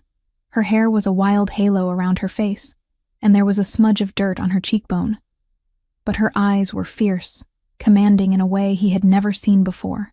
She wasn't asking him as a maid. She was ordering him as a partner who had just survived a kill zone with him. Nicholas set the bottle down. A corner of his mouth ticked up. Yes, ma'am. He sat on the stool. Chloe moved into his space. The scent of her, vanilla, concrete, and fear, filling his senses. She poured antiseptic onto a cotton pad. This will sting, she warned. Do your worst. She pressed the pad to the wound. Nicholas didn't flinch, didn't even blink. He just watched her face. He watched the way her brow furrowed in concentration, the way her teeth worried her lower lip. He watched the dexterity of her fingers, fingers that could clean a mansion, spot a font error in a ledger, and now, dress a wound. Drayton was right about one thing, Nicholas said quietly, breaking the silence. Your father was a genius, but he was wrong about the drive. If Peter Evans had a digital key worth $50 million, he wouldn't have died in a charity ward owing money to low-level thugs. Chloe froze. She taped the gauze over his arm, her hands lingering on his skin for a heartbeat longer than necessary. She looked up, her eyes wide and searching. He didn't die because he was broke, she whispered, the realization cementing itself in her mind. He died because he was waiting. Waiting for what? For me to be safe, Chloe said.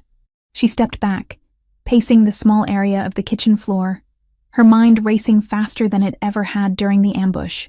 He knew Drayton was watching him. If he tried to sell the key, they would have seen the movement. They would have come for me to get to him, so he hid it. He hid it somewhere he knew they wouldn't look, Because they don't respect art. They only respect hardware. The paintings, Nicholas said. He stood up, testing the movement of his arm. You said he started painting 6 months before he died. He was terrible at it, Chloe said, a hysterical little laugh bubbling up. God, he was awful. He painted these chaotic, abstract messes, layers and layers of acrylic paint, slathered on top of each other. He called it his noise phase. I told him to stick to coding. I almost threw them out when I was evicted, but they were the last thing he touched. So I kept them. Where are they? Nicholas asked. The predator was back in his eyes, the sharp, calculating look of a man who smells blood in the water. In the basement storage, Chloe said, next to the winter decorations. Show me. They didn't take the elevator. They took the stairs, moving with a synchronized urgency.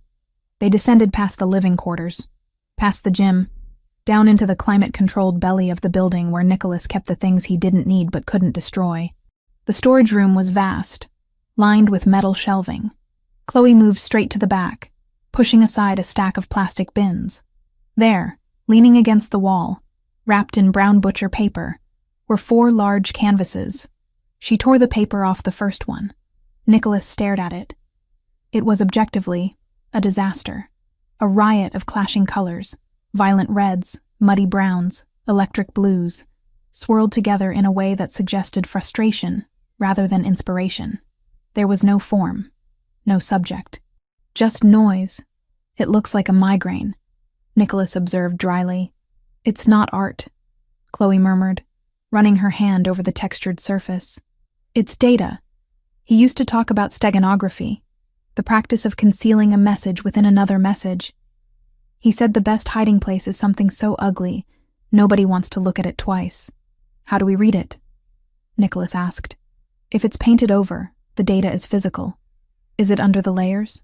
No, Chloe said. She turned to him. Do you have a UV light? Or a blue light scanner? He used to mix fluorescent compounds into his pigments. He said he liked the way they glowed in the dark of the code. I have a forensic light source in the safe room, Nicholas said. Ethan uses it to sweep for biologicals. He left and returned 2 minutes later with a heavy handheld device. He handed it to Chloe. Do the honors. Chloe took the heavy light. Her thumb hovered over the switch. If she was wrong, her father really was just a gambling addict who died leaving her nothing but debt. If she was wrong, the last hour of gunfire and terror was for nothing. She flicked the switch. The room plunged into semi-darkness as the powerful ultraviolet beam cut through the air. She swept the light over the first painting. Nothing happened. Just the dull fluorescence of cheap acrylic paint. Her heart sank. Maybe I'm wrong. Maybe it was just noise. Try the next one, Nicholas commanded softly. He was standing right behind her, his presence a solid wall of heat and support. Don't stop. Chloe moved to the second canvas. Nothing. She moved to the third. A mess of grays and blacks. Nothing. It has to be here, she whispered, panic rising. She turned to the fourth canvas. It was the smallest one, a swirl of deep forest greens and blacks. Green. The color he had told her to wear, the color of her eyes. She raised the light. The beam hit the canvas. Instantly, the painting vanished. In its place, glowing with a ghostly neon blue luminescence, was a perfect, intricate geometric pattern. It wasn't just shapes. It was a QR code, a massive, complex matrix of data points painted with microscopic precision using invisible UV reactive dye, hidden amidst the chaotic brushstrokes of the visible spectrum. Nicholas inhaled sharply. Mother of God. It's not a painting, Chloe breathed, stepping closer, mesmerized by the glowing blue light. It's a gateway. The code was impossibly detailed.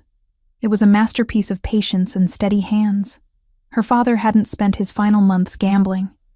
He had spent them painting his legacy, stroke by invisible stroke, right under the noses of the men who were threatening to break his legs. Can you scan it? Nicholas asked. I need the laptop, Chloe said. And I need a high-res camera. Use my phone, Nicholas said, handing it to her. It's encrypted and linked to the secure server. Chloe took the phone. Her hands were steady now. She framed the glowing blue matrix on the screen. The camera struggled to focus on the light for a second, then locked on. Beep. A link appeared on the screen. It wasn't a website. It was a direct IP address to a secure cloud server, followed by a request for a biometric key. "It wants a password," Chloe said, "or a fingerprint." "He didn't have your fingerprints," Nicholas said, leaning over her shoulder to look at the screen. "Think, Chloe. What did he leave you? What did he know you would remember?" "He didn't leave me anything," Chloe said. "Just the debt, and—" She paused. "And the lullaby." "The what?" "When I was little," Chloe said, her voice soft in the dark basement. "He used to sing this stupid song to help me sleep when Mom died. It wasn't a real song. It was just numbers. He made it a rhyme. 0, 1, 1, 2, 3, 5. Fibonacci," Nicholas said. "Again." "No," Chloe shook her head. "That's the start. But the end? The end was always the date he met my mother. August 14th, 1996. She typed in the numbers. 1 day, war 196. Access denied. Damn it, she hissed. "Try the reverse," Nicholas suggested. "He was a coder. Backdoors are often mirrored." Chloe typed 699 bar 80. Access granted. The screen flashed green. A file directory opened. It wasn't just one account. It was a master list. Tirana Holdings, Drayton LLC, Eagle Logistics.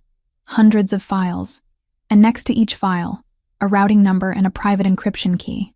"This is it," Chloe whispered, scrolling through the list. "This is everything. Every dollar they laundered, every bribe they paid, every offshore account they hid from the IRS and the other families. It's all here. Nicholas, this isn't just the money. This is their entire operational history." Nicholas took the phone from her hand. He scrolled through the data, his eyes reflecting the blue glow of the screen. He saw the numbers. He saw the power. With a single click, he could drain their accounts. With another click, he could send this evidence to the FBI and have the entire Albanian faction indicted by morning. "He stole the crown jewels," Nicholas murmured, "and he hid them in a $3 canvas." He looked at Chloe. The UV light was still in her hand, casting strange shadows across her face. She looked exhausted, battered, and utterly triumphant. "You realize what you just did?" Nicholas asked. "I finished the job," Chloe said. "You ended a war," Nicholas corrected. "With this, Drayton is dead. He just doesn't know it yet.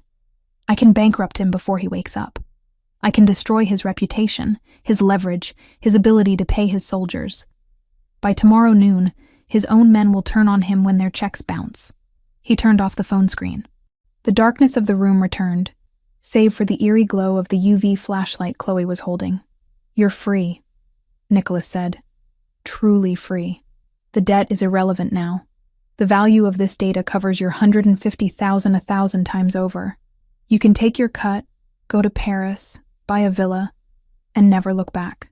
It was the same offer he had planned to make later. But saying it now, in the dark, felt different. It felt like a test.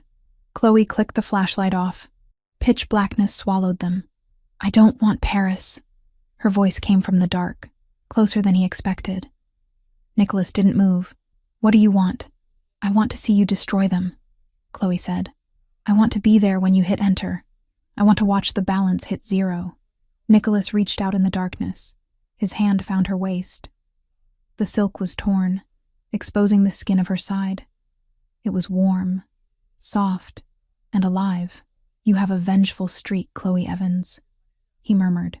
"I learned from the best," she whispered back. The air between them crackled. The intellectual intimacy of the last week, the terror of the tunnel, the shared adrenaline of the discovery. It all coalesced into a single, undeniable point of gravity. Nicholas pulled her in. There was no hesitation this time. No employee handbook to consider. No boundaries. They were two people standing on top of a conquered empire. He kissed her. It wasn't gentle. It was a collision. It was the taste of whiskey, copper, and victory.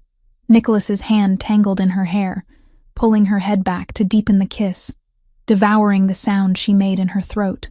Chloe's hands, no longer shaking, gripped the lapels of his ruined tuxedo jacket, pulling him closer, anchoring herself to him.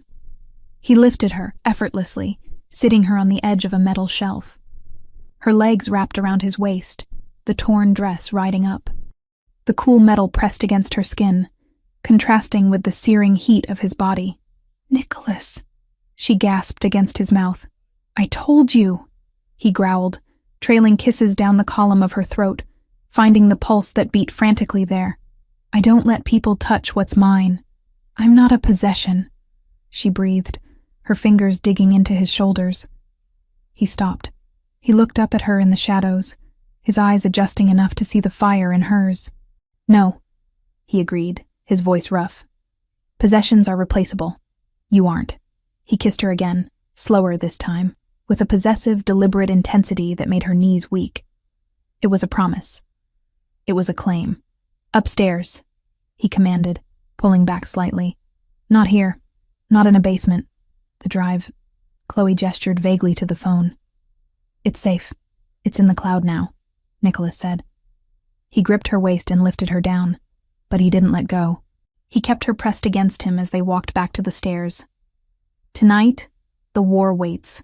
Tonight, we celebrate the victory." They ascended the stairs, leaving the ugly paintings and the invisible millions in the dark. The journey up to the penthouse felt like an ascent to a throne. When they reached the hallway of the residential wing, Nicholas didn't guide her to her room in the east wing. He guided her to the double doors at the end of the hall, the master suite. He kicked the door open. The room was vast, dominated by a king-sized bed and a wall of windows overlooking the city they had just brought to its knees. Nicholas stopped in the center of the room. He reached out and touched the zipper of her dress. "This dress," he murmured, the sound vibrating against her skin. "I told you to burn the uniform. I think this one needs to go too. It's ruined anyway," Chloe whispered, stepping out of her heels. "Then let's finish it," Nicholas said. He lowered the zipper. The green silk fell to the floor in a whisper of fabric, leaving her standing in the moonlight, stripped of everything but her courage. Nicholas looked at her, and for the first time, Chloe didn't feel invisible. She felt like the only thing in the world that mattered. He took off his jacket, tossing it onto a chair. He pulled her onto the bed, covering her body with his. The weight of him grounding her, protecting her, claiming her. "Partners," she whispered into the dark. A final condition. Nicholas kissed her forehead, then her lips. Partners. And as the city slept below them, unaware of the shift in power that had just occurred in a basement, Nicholas Richetti and Chloe Evans sealed their alliance in the only way left to them, with skin and breath, and a desperate, consuming need that had nothing to do with money and everything to do with survival. The dawn that broke over Manhattan was gray and steel-hard, mirroring the resolve that had settled in the master suite of the Richetti penthouse. The intimacy of the night before, the frantic, life-affirming collision of skin and breath, had not softened Nicholas. If anything, it had sharpened him.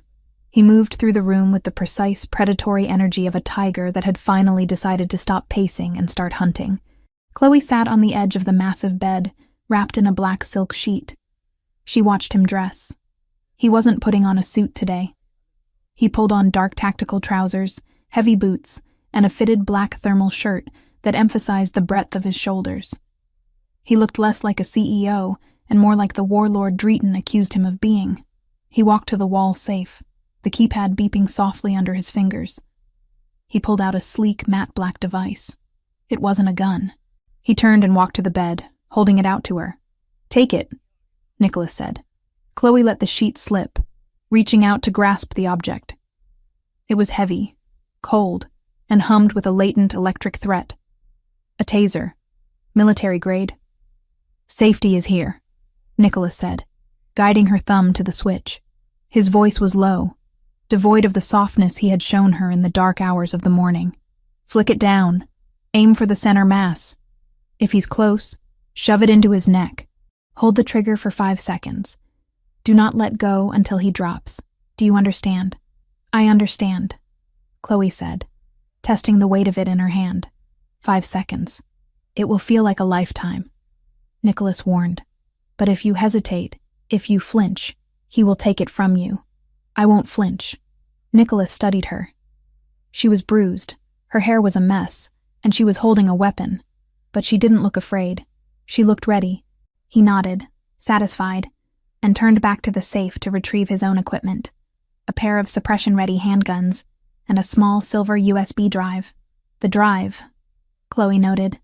A decoy, Nicholas explained, slipping it into his pocket.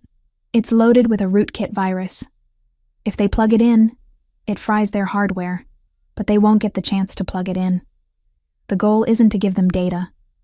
The goal is to keep them in the room long enough for the cavalry to arrive. The FBI? My contacts at the Bureau received an anonymous tip 10 minutes ago, Nicholas said, checking his watch. Encrypted files linking Drayton's crew to human trafficking, narcotics, and the attempted murder of a prominent businessman last night, along with GPS coordinates for a meeting taking place at 10 a.m. in the Navy Yard. You're turning him in, Chloe said, standing up and letting the sheet fall to the floor. She walked to the closet where her new clothes, the ones Nicholas had ordered for her new station, were hanging. She chose black jeans and a dark turtleneck. Practical, invisible, lethal. I'm not just turning him in, Nicholas corrected.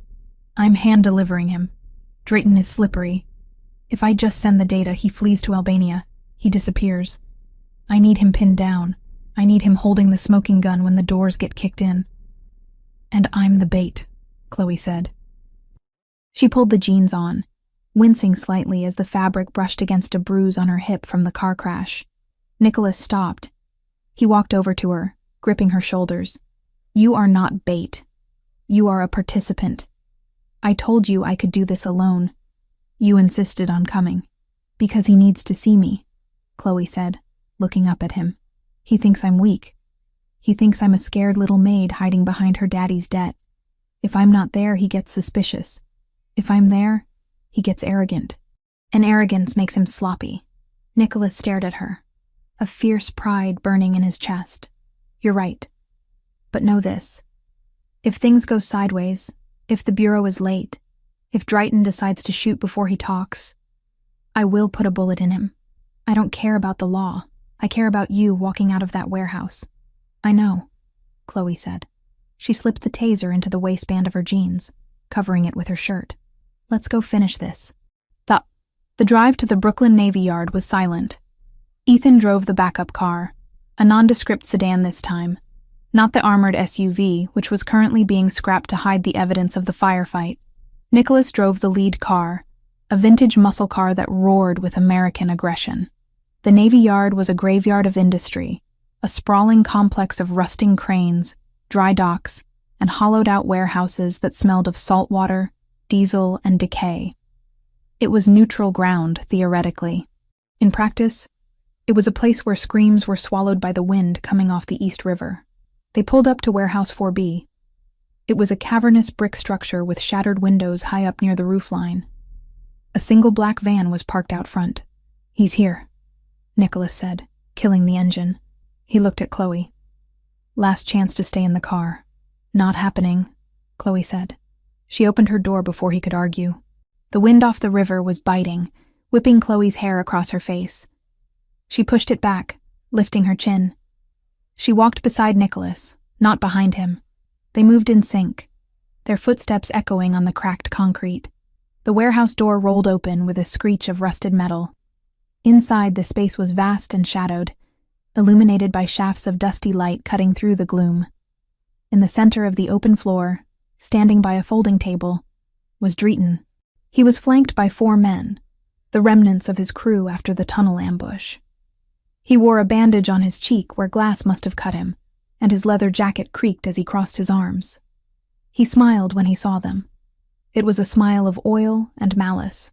"The happy couple," Drayton called out, his voice bouncing off the metal walls. "I'm surprised, Richetti. I didn't think you'd bring her. I thought you'd lock her in a tower." "She wanted to say goodbye," Nicholas said calmly, stopping 10 yards from the table. He didn't raise his hands. He stood with his arms loose at his sides, his jacket unbuttoned to reveal the shoulder holster. It was a statement. "I am armed, and I am not hiding it. Brave, Drayton sneered. He looked at Chloe, his eyes raking over her form with a disgusting familiarity. You look different, cleaner. Did he buy you new clothes? Did he fix your hair? You're still just a rat's daughter, Chloe. You can dress it up, but you still smell like debt. Chloe felt a spike of cold rage, but she forced her face to remain blank. I have what you want, Drayton. Do you? Drayton uncrossed his arms. Step forward. Let me see it. Nicholas moved to intercept, but Chloe put a hand on his arm. It's okay, she murmured. She stepped forward, alone. She stopped 5 feet from the table. She reached into her pocket and pulled out the silver USB drive. It glinted in the dim light. The master key, she lied, her voice steady. The encryption codes for the offshore accounts, the routing numbers, the blackmail files, it's all here. Drayton's eyes widened. Greed, naked and ugly, washed over his face. He licked his lips. Hand it over. The debt is cleared, Chloe said, holding the drive tight. You take this, and you vanish. You never say my name again. You never come near me again. Or Nicholas destroys you. Drayton laughed. Destroy me? With what? I have the leverage now. He gestured to his men. They raised their assault rifles, aiming them at Nicholas. You think you're in a position to negotiate, little girl? You're in my house now.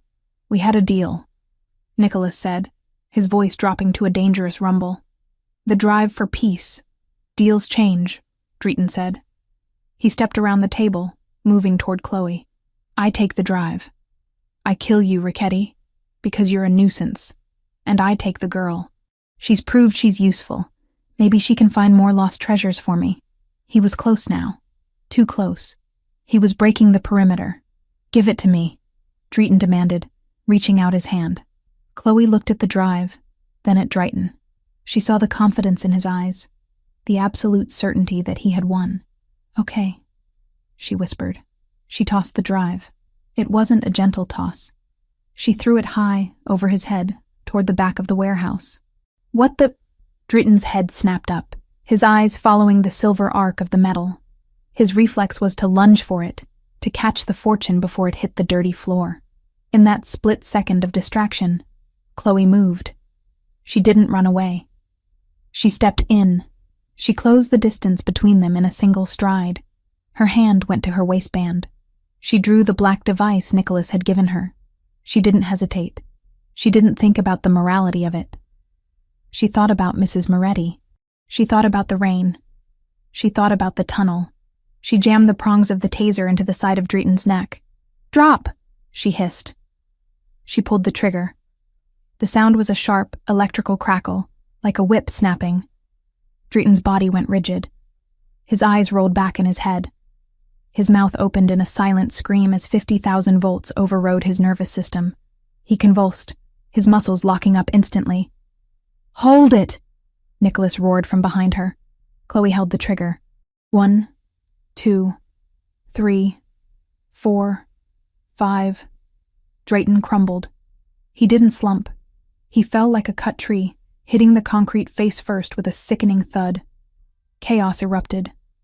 Drayton's men shouted, swinging their rifles toward Chloe. But Nicholas was already moving. He didn't fire at them. He fired at the ceiling. 3 rapid shots that boomed like cannon fire in the enclosed space. FBI, drop your weapons. The shout didn't come from Nicholas. It came from the massive bay doors at the rear of the warehouse, which shattered inward as an armored Bearcat vehicle rammed through the metal. At the same moment, the skylights above exploded inward. Ropes dropped. Men in tactical gear rappelled down, their laser sights cutting through the dust. Federal agents on the ground, now! The confusion was absolute. Drayton's men froze. They were thugs, bullies, not soldiers. Faced with a sudden, overwhelming force of federal agents, their survival instinct kicked in. They dropped their rifles. They raised their hands. Nicholas didn't wait to watch the arrest. He sprinted to Chloe. She was standing over Drayton's twitching body, the taser still in her hand, her chest heaving. She looked wild. Nicholas grabbed her arm. Move! Back exit! He pulled her away from the center of the room, just as a flashbang grenade detonated near the front entrance to disorient the remaining guards. The world turned white and ringing. Nicholas navigated the chaos by memory. He dragged Chloe behind a stack of shipping crates, moving toward a small fire door hidden in the shadows of the west wall. He kicked the bar, and the door flew open. They spilled out into the alleyway behind the warehouse. The air was cool and smelled of the river. The noise of the raid, shouts, boots on metal, the barking of orders, was muffled behind them. They didn't stop. Nicholas led her down the alley, weaving through a maze of dumpsters and old machinery. They ran until they reached a chain-link fence that had been cut open previously. Nicholas's prep work. They slipped through the gap. Only then, with the warehouse 2 blocks behind them and the sound of sirens converging on the location from every direction, did Nicholas slow down. He pulled Chloe into the alcove of a brick building, pressing her against the wall to check her. "Are you hurt?" he demanded, his hands framing her face, his eyes searching hers. "Did he touch you?" Chloe was breathless, her pupils blown wide with adrenaline. She looked down at her hand. She was still gripping the taser so hard her knuckles were white.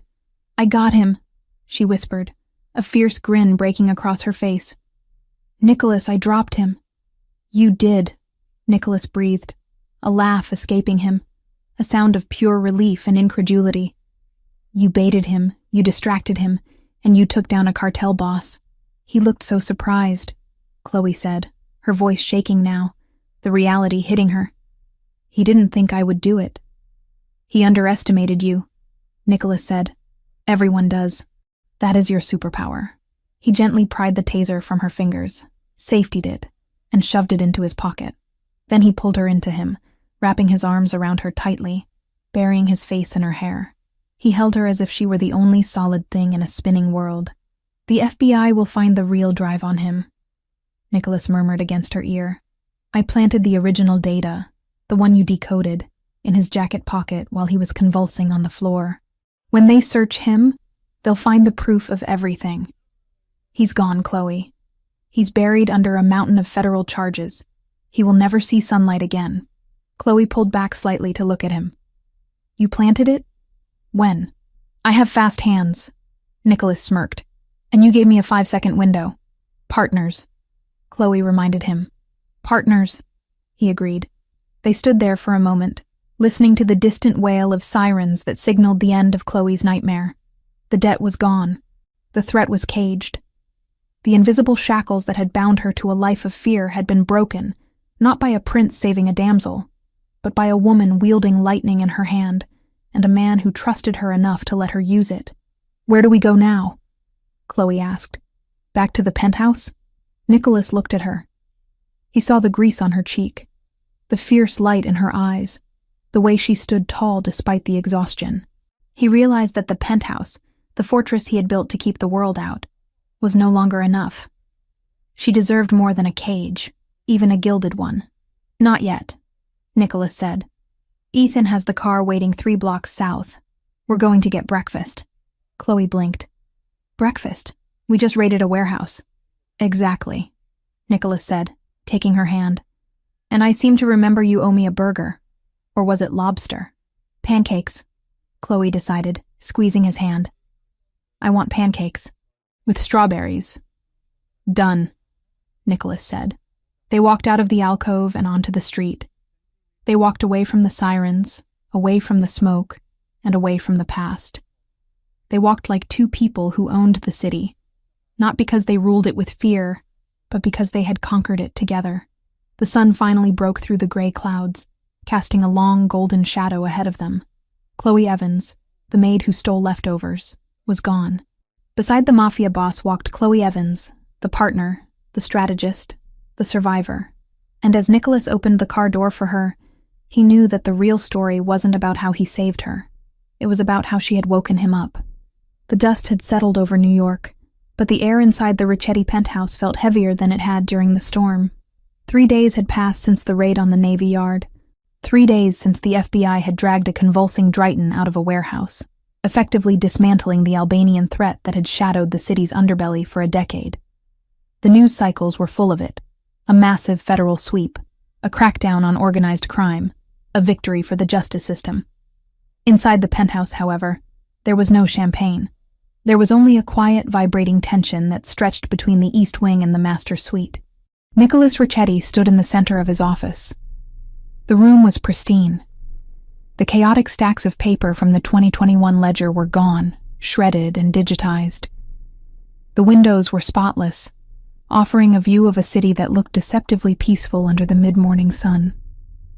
He wore a suit again, charcoal gray, impeccably tailored, the armor of the dawn firmly back in place. But his hands, usually steady as stone, were restless. He adjusted his cufflinks. He touched the edge of his desk. He picked up the heavy cream-colored envelope that sat on the blotter and weighed it in his hand. It contained freedom. It contained a new life. It was the most generous severance package in the history of criminal enterprise, and he hated it. He pressed the intercom button. Send her in. He didn't wait for a response. He walked to the window, turning his back to the door. He couldn't watch her walk in. He couldn't look at her and maintain the resolve he needed to do this. He had to be the architect, not the man. The architect knew that a woman like Chloe Evans, brilliant, brave, and fundamentally good, did not belong in a world where bulletproof glass was a necessity, not a luxury. He had used her to catch a thief. He had used her to crush an enemy. The transaction was complete. The door opened.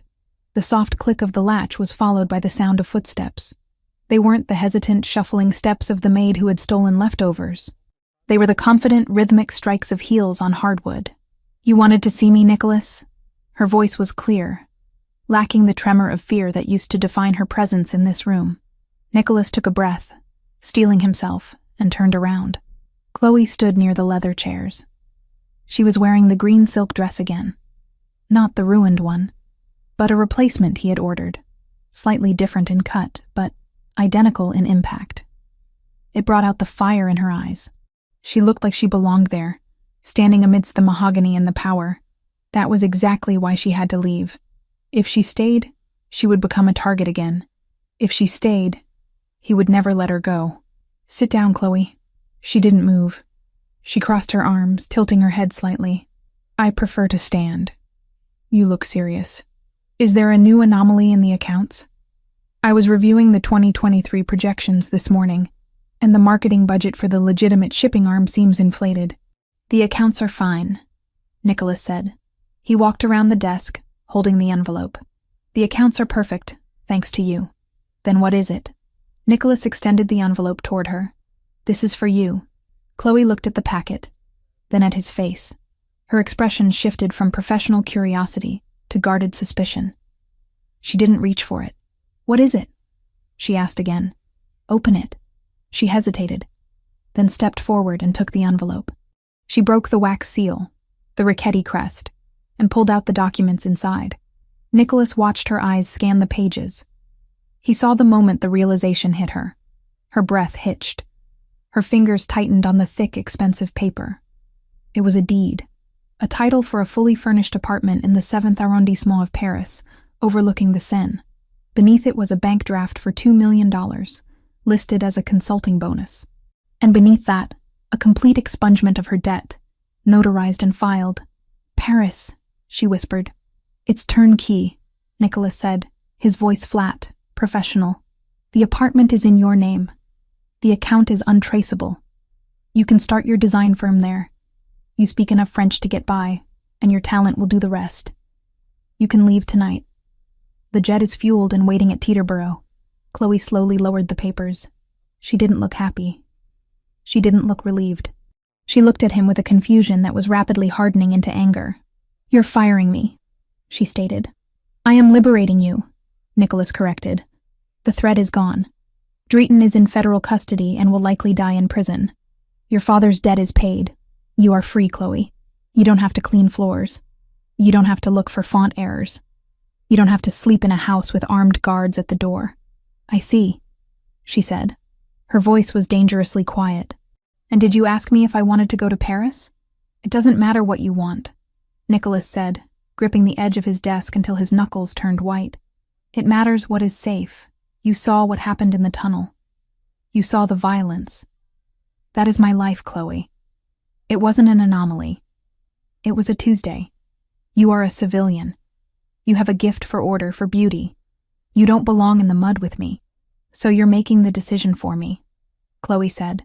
She took a step closer, the papers crinkling in her grip. Just like Drayton made decisions for me. Just like my father made decisions for me. I am giving you the world, Nicholas snapped, his control fraying. Take the money, go to Europe, find a nice boring man who doesn't keep a submachine gun in his glove box. Be happy. Chloe stared at him. The silence stretched, thin and taut as a wire.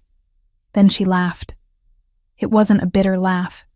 It was a sound of absolute incredulity. You idiot, she said. Nicholas blinked, stunned. No one called him an idiot. Not even his enemies. Excuse me? You think this is about safety? Chloe asked, shaking the papers at him. You think I'm scared of the tunnel? Nicholas, I grew up terrified every single day. I lived in a building where drug deals happened in the lobby. I starved myself to pay a debt I didn't owe. I lived in fear for years. The only time in my entire life I haven't felt afraid was when I was standing next to you. I put a target on your back, Nicholas argued. No, Chloe countered fiercely. You gave me a weapon. You gave me the taser. You gave me the laptop. You gave me agency. For the first time, I wasn't a victim. I was a player. She looked down at the deed to the Paris apartment. It represented everything a sane person should want. Safety, distance, luxury. She looked back at Nicholas. She saw the pain in his eyes, the self-loathing that drove him to push her away. He thought he was saving her from himself. I don't want Paris, she said clearly. Chloe, I don't want a view of the Seine. I don't want to design logos for coffee shops in a city where I don't know anyone. She took the heavy packet of documents in both hands. She didn't break eye contact. With a sharp, violent motion, she tore the papers in half. The sound was loud in the quiet room, a definitive rejection of his charity. Nicholas flinched as if she had slapped him. She put the halves together and tore them again. Quarters, eighths. She shredded the $2 million and the European dream until they were nothing but confetti in her hands. She let the pieces fall to the floor, scattering over the Persian rug like snow. I'm not going anywhere, she said. You are throwing away a lifeline, Nicholas rasped, staring at the ruined papers. I am choosing my life. Chloe stepped over the debris, closing the distance between them.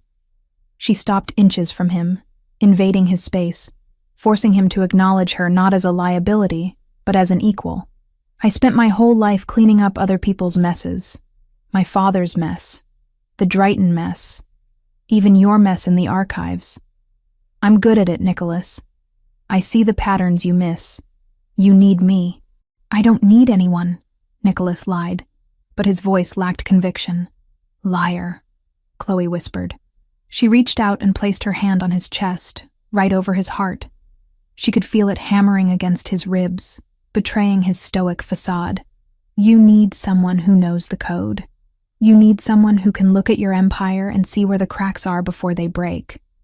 And more importantly, you need someone who knows who you are and doesn't flinch. She looked up at him, her green eyes fierce and open. I saw you in the rain. I saw you in the basement. I saw you with Mrs. Moretti. I know the monster, Nicholas. And I know the man. I choose both. Nicholas looked down at her. He felt his defenses crumbling, brick by brick. He had spent years building walls to keep people out, to keep himself isolated and efficient. But this woman had simply walked through them, armed with nothing but a Tupperware container and a brilliant mind. It's dangerous, he warned one last time, a desperate attempt to be noble. It will never be safe. There will always be another Drayton, another war. Then we fight it, Chloe said. Together. I don't want to be kept in a tower, Nicholas. I want to help you build the walls.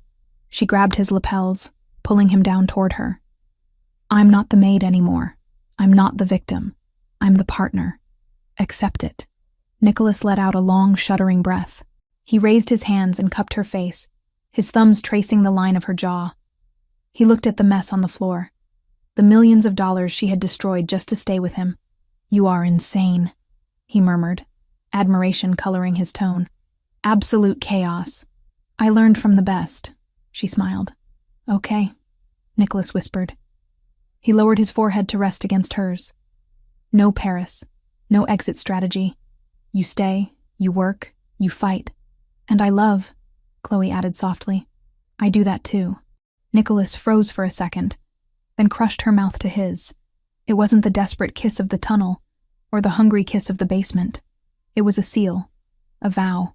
It was the acceptance of a future he hadn't thought he was allowed to have. I love you, he growled against her lips. God help me, I love you. He lifted her up, setting her on the edge of the obsidian desk, pushing aside the monitors and the ledgers. The business could wait. The empire could wait. The only thing that mattered was the woman who had looked at his dark, violent world and decided it was worth saving. Epilogue. 9 months later, the penthouse was no longer silent. It hadn't been silent for months. The East Wing, once a sterile corridor of guest rooms, had been converted. One room was now a high-tech design studio, filled with 3 monitors, a drawing table, and servers that hummed with the data of Richetti Global Ventures. The room next to it, however, was the source of the noise. It was being painted. Nicholas Richetti stood in the doorway, his shoulder leaning against the frame, watching the chaos. He was holding a tablet, reviewing the quarterly earnings, up 40% since the restructuring of the logistics division. But his eyes weren't on the numbers. They were on Chloe. She was standing in the center of the room, directing 2 terrified interior decorators.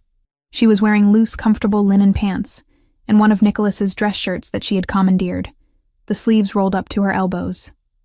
Her hair was in a messy bun, a pencil stuck through it. And she was visibly, undeniably pregnant. Her hand rested absent-mindedly on the curve of her stomach as she pointed at the wall. No, she was saying firmly. That shade of yellow is too aggressive. It clashes with the natural light. I want a soft ochre, a calming warmth, not a caution sign. Check the Pantone book again. Look for code 120713. Yes, Mrs. Richetti, the decorator stammered, scrambling to find the swatch. Nicholas smiled. He loved it when she went into full art director mode. She ran the house and the business with the same terrifying efficiency she had once applied to cleaning his kitchen. The staff adored her. Mrs. Moretti, who had been moved into a premium assisted living facility in Manhattan, paid for by the Richetti Family Trust, visited every Sunday for tea, treating Nicholas like a grandson she needed to fatten up. Even Ethan had softened, terrified of crossing the boss's boss, as he now called Chloe behind her back. Chloe turned and saw him standing there, her face lit up. The fatigue of the 3rd trimester vanished, replaced by a radiant energy that still managed to knock the wind out of him every time he saw it. Don't just stand there, she teased, waddling slightly as she walked toward him. Tell them I'm right about the yellow. You're right about everything, Nicholas said, straightening up and walking to meet her. I learned that lesson the hard way. He placed a hand on her stomach. As if on cue, a strong kick pushed against his palm. He's awake, Nicholas said, his voice dropping to a whisper. She, Chloe corrected, placing her hand over his. I'm telling you, it's a girl. She's stubborn. She kicks whenever I look at a spreadsheet with bad formatting. If she's anything like her mother, I'm in trouble, Nicholas murmured. He leaned down and kissed her. A slow, lingering connection that made the decorators awkwardly busy themselves with paint samples. How are the numbers? Chloe asked, nodding at the tablet. Better than ever, Nicholas said. The rebranding of the logistics arm is complete. The legitimate revenue streams have finally overtaken the legacy operations. We're clean, Chloe. Or as clean as we can be. Good, she said. I don't want our daughter worrying about federal raids. I want her worrying about color theory and calculus. She will have everything, Nicholas promised. She will never know what it means to be hungry. She will never know what it means to be afraid. She'll know resilience, Chloe said firmly. We'll teach her that. We'll teach her that if you don't like the pattern, you fix it. Nicholas looked at his wife. He thought about the night he found her stealing roast beef in the dark. He thought about the rain, the debt, the fear. It felt like a different lifetime, lived by different people. He took her hand, squeezing it gently. The ring on her finger, a vintage emerald set in platinum, caught the light. "Lunch?" he asked. Chloe's eyes sparkled. "Is the chef making the risotto?" "He is, and I believe there's a chocolate soufflé involved." "Then what are we waiting for?" She grabbed his hand, pulling him toward the kitchen. "I'm starving." Nicholas let her lead him. He would always let her lead him. He followed her out of the nursery, down the hall lined with art that wasn't stolen but chosen, and into the heart of a home that was no longer a fortress, but a sanctuary. They had built an empire from the ashes of their pasts. They had balanced the ledger. And now, as they walked together toward the future, Nicholas knew that the greatest wealth he possessed wasn't in the offshore accounts or the real estate portfolio. It was right there, holding his hand, carrying the next generation of the Richetti line, proving every single day that even the most broken things could be designed into something beautiful. The end.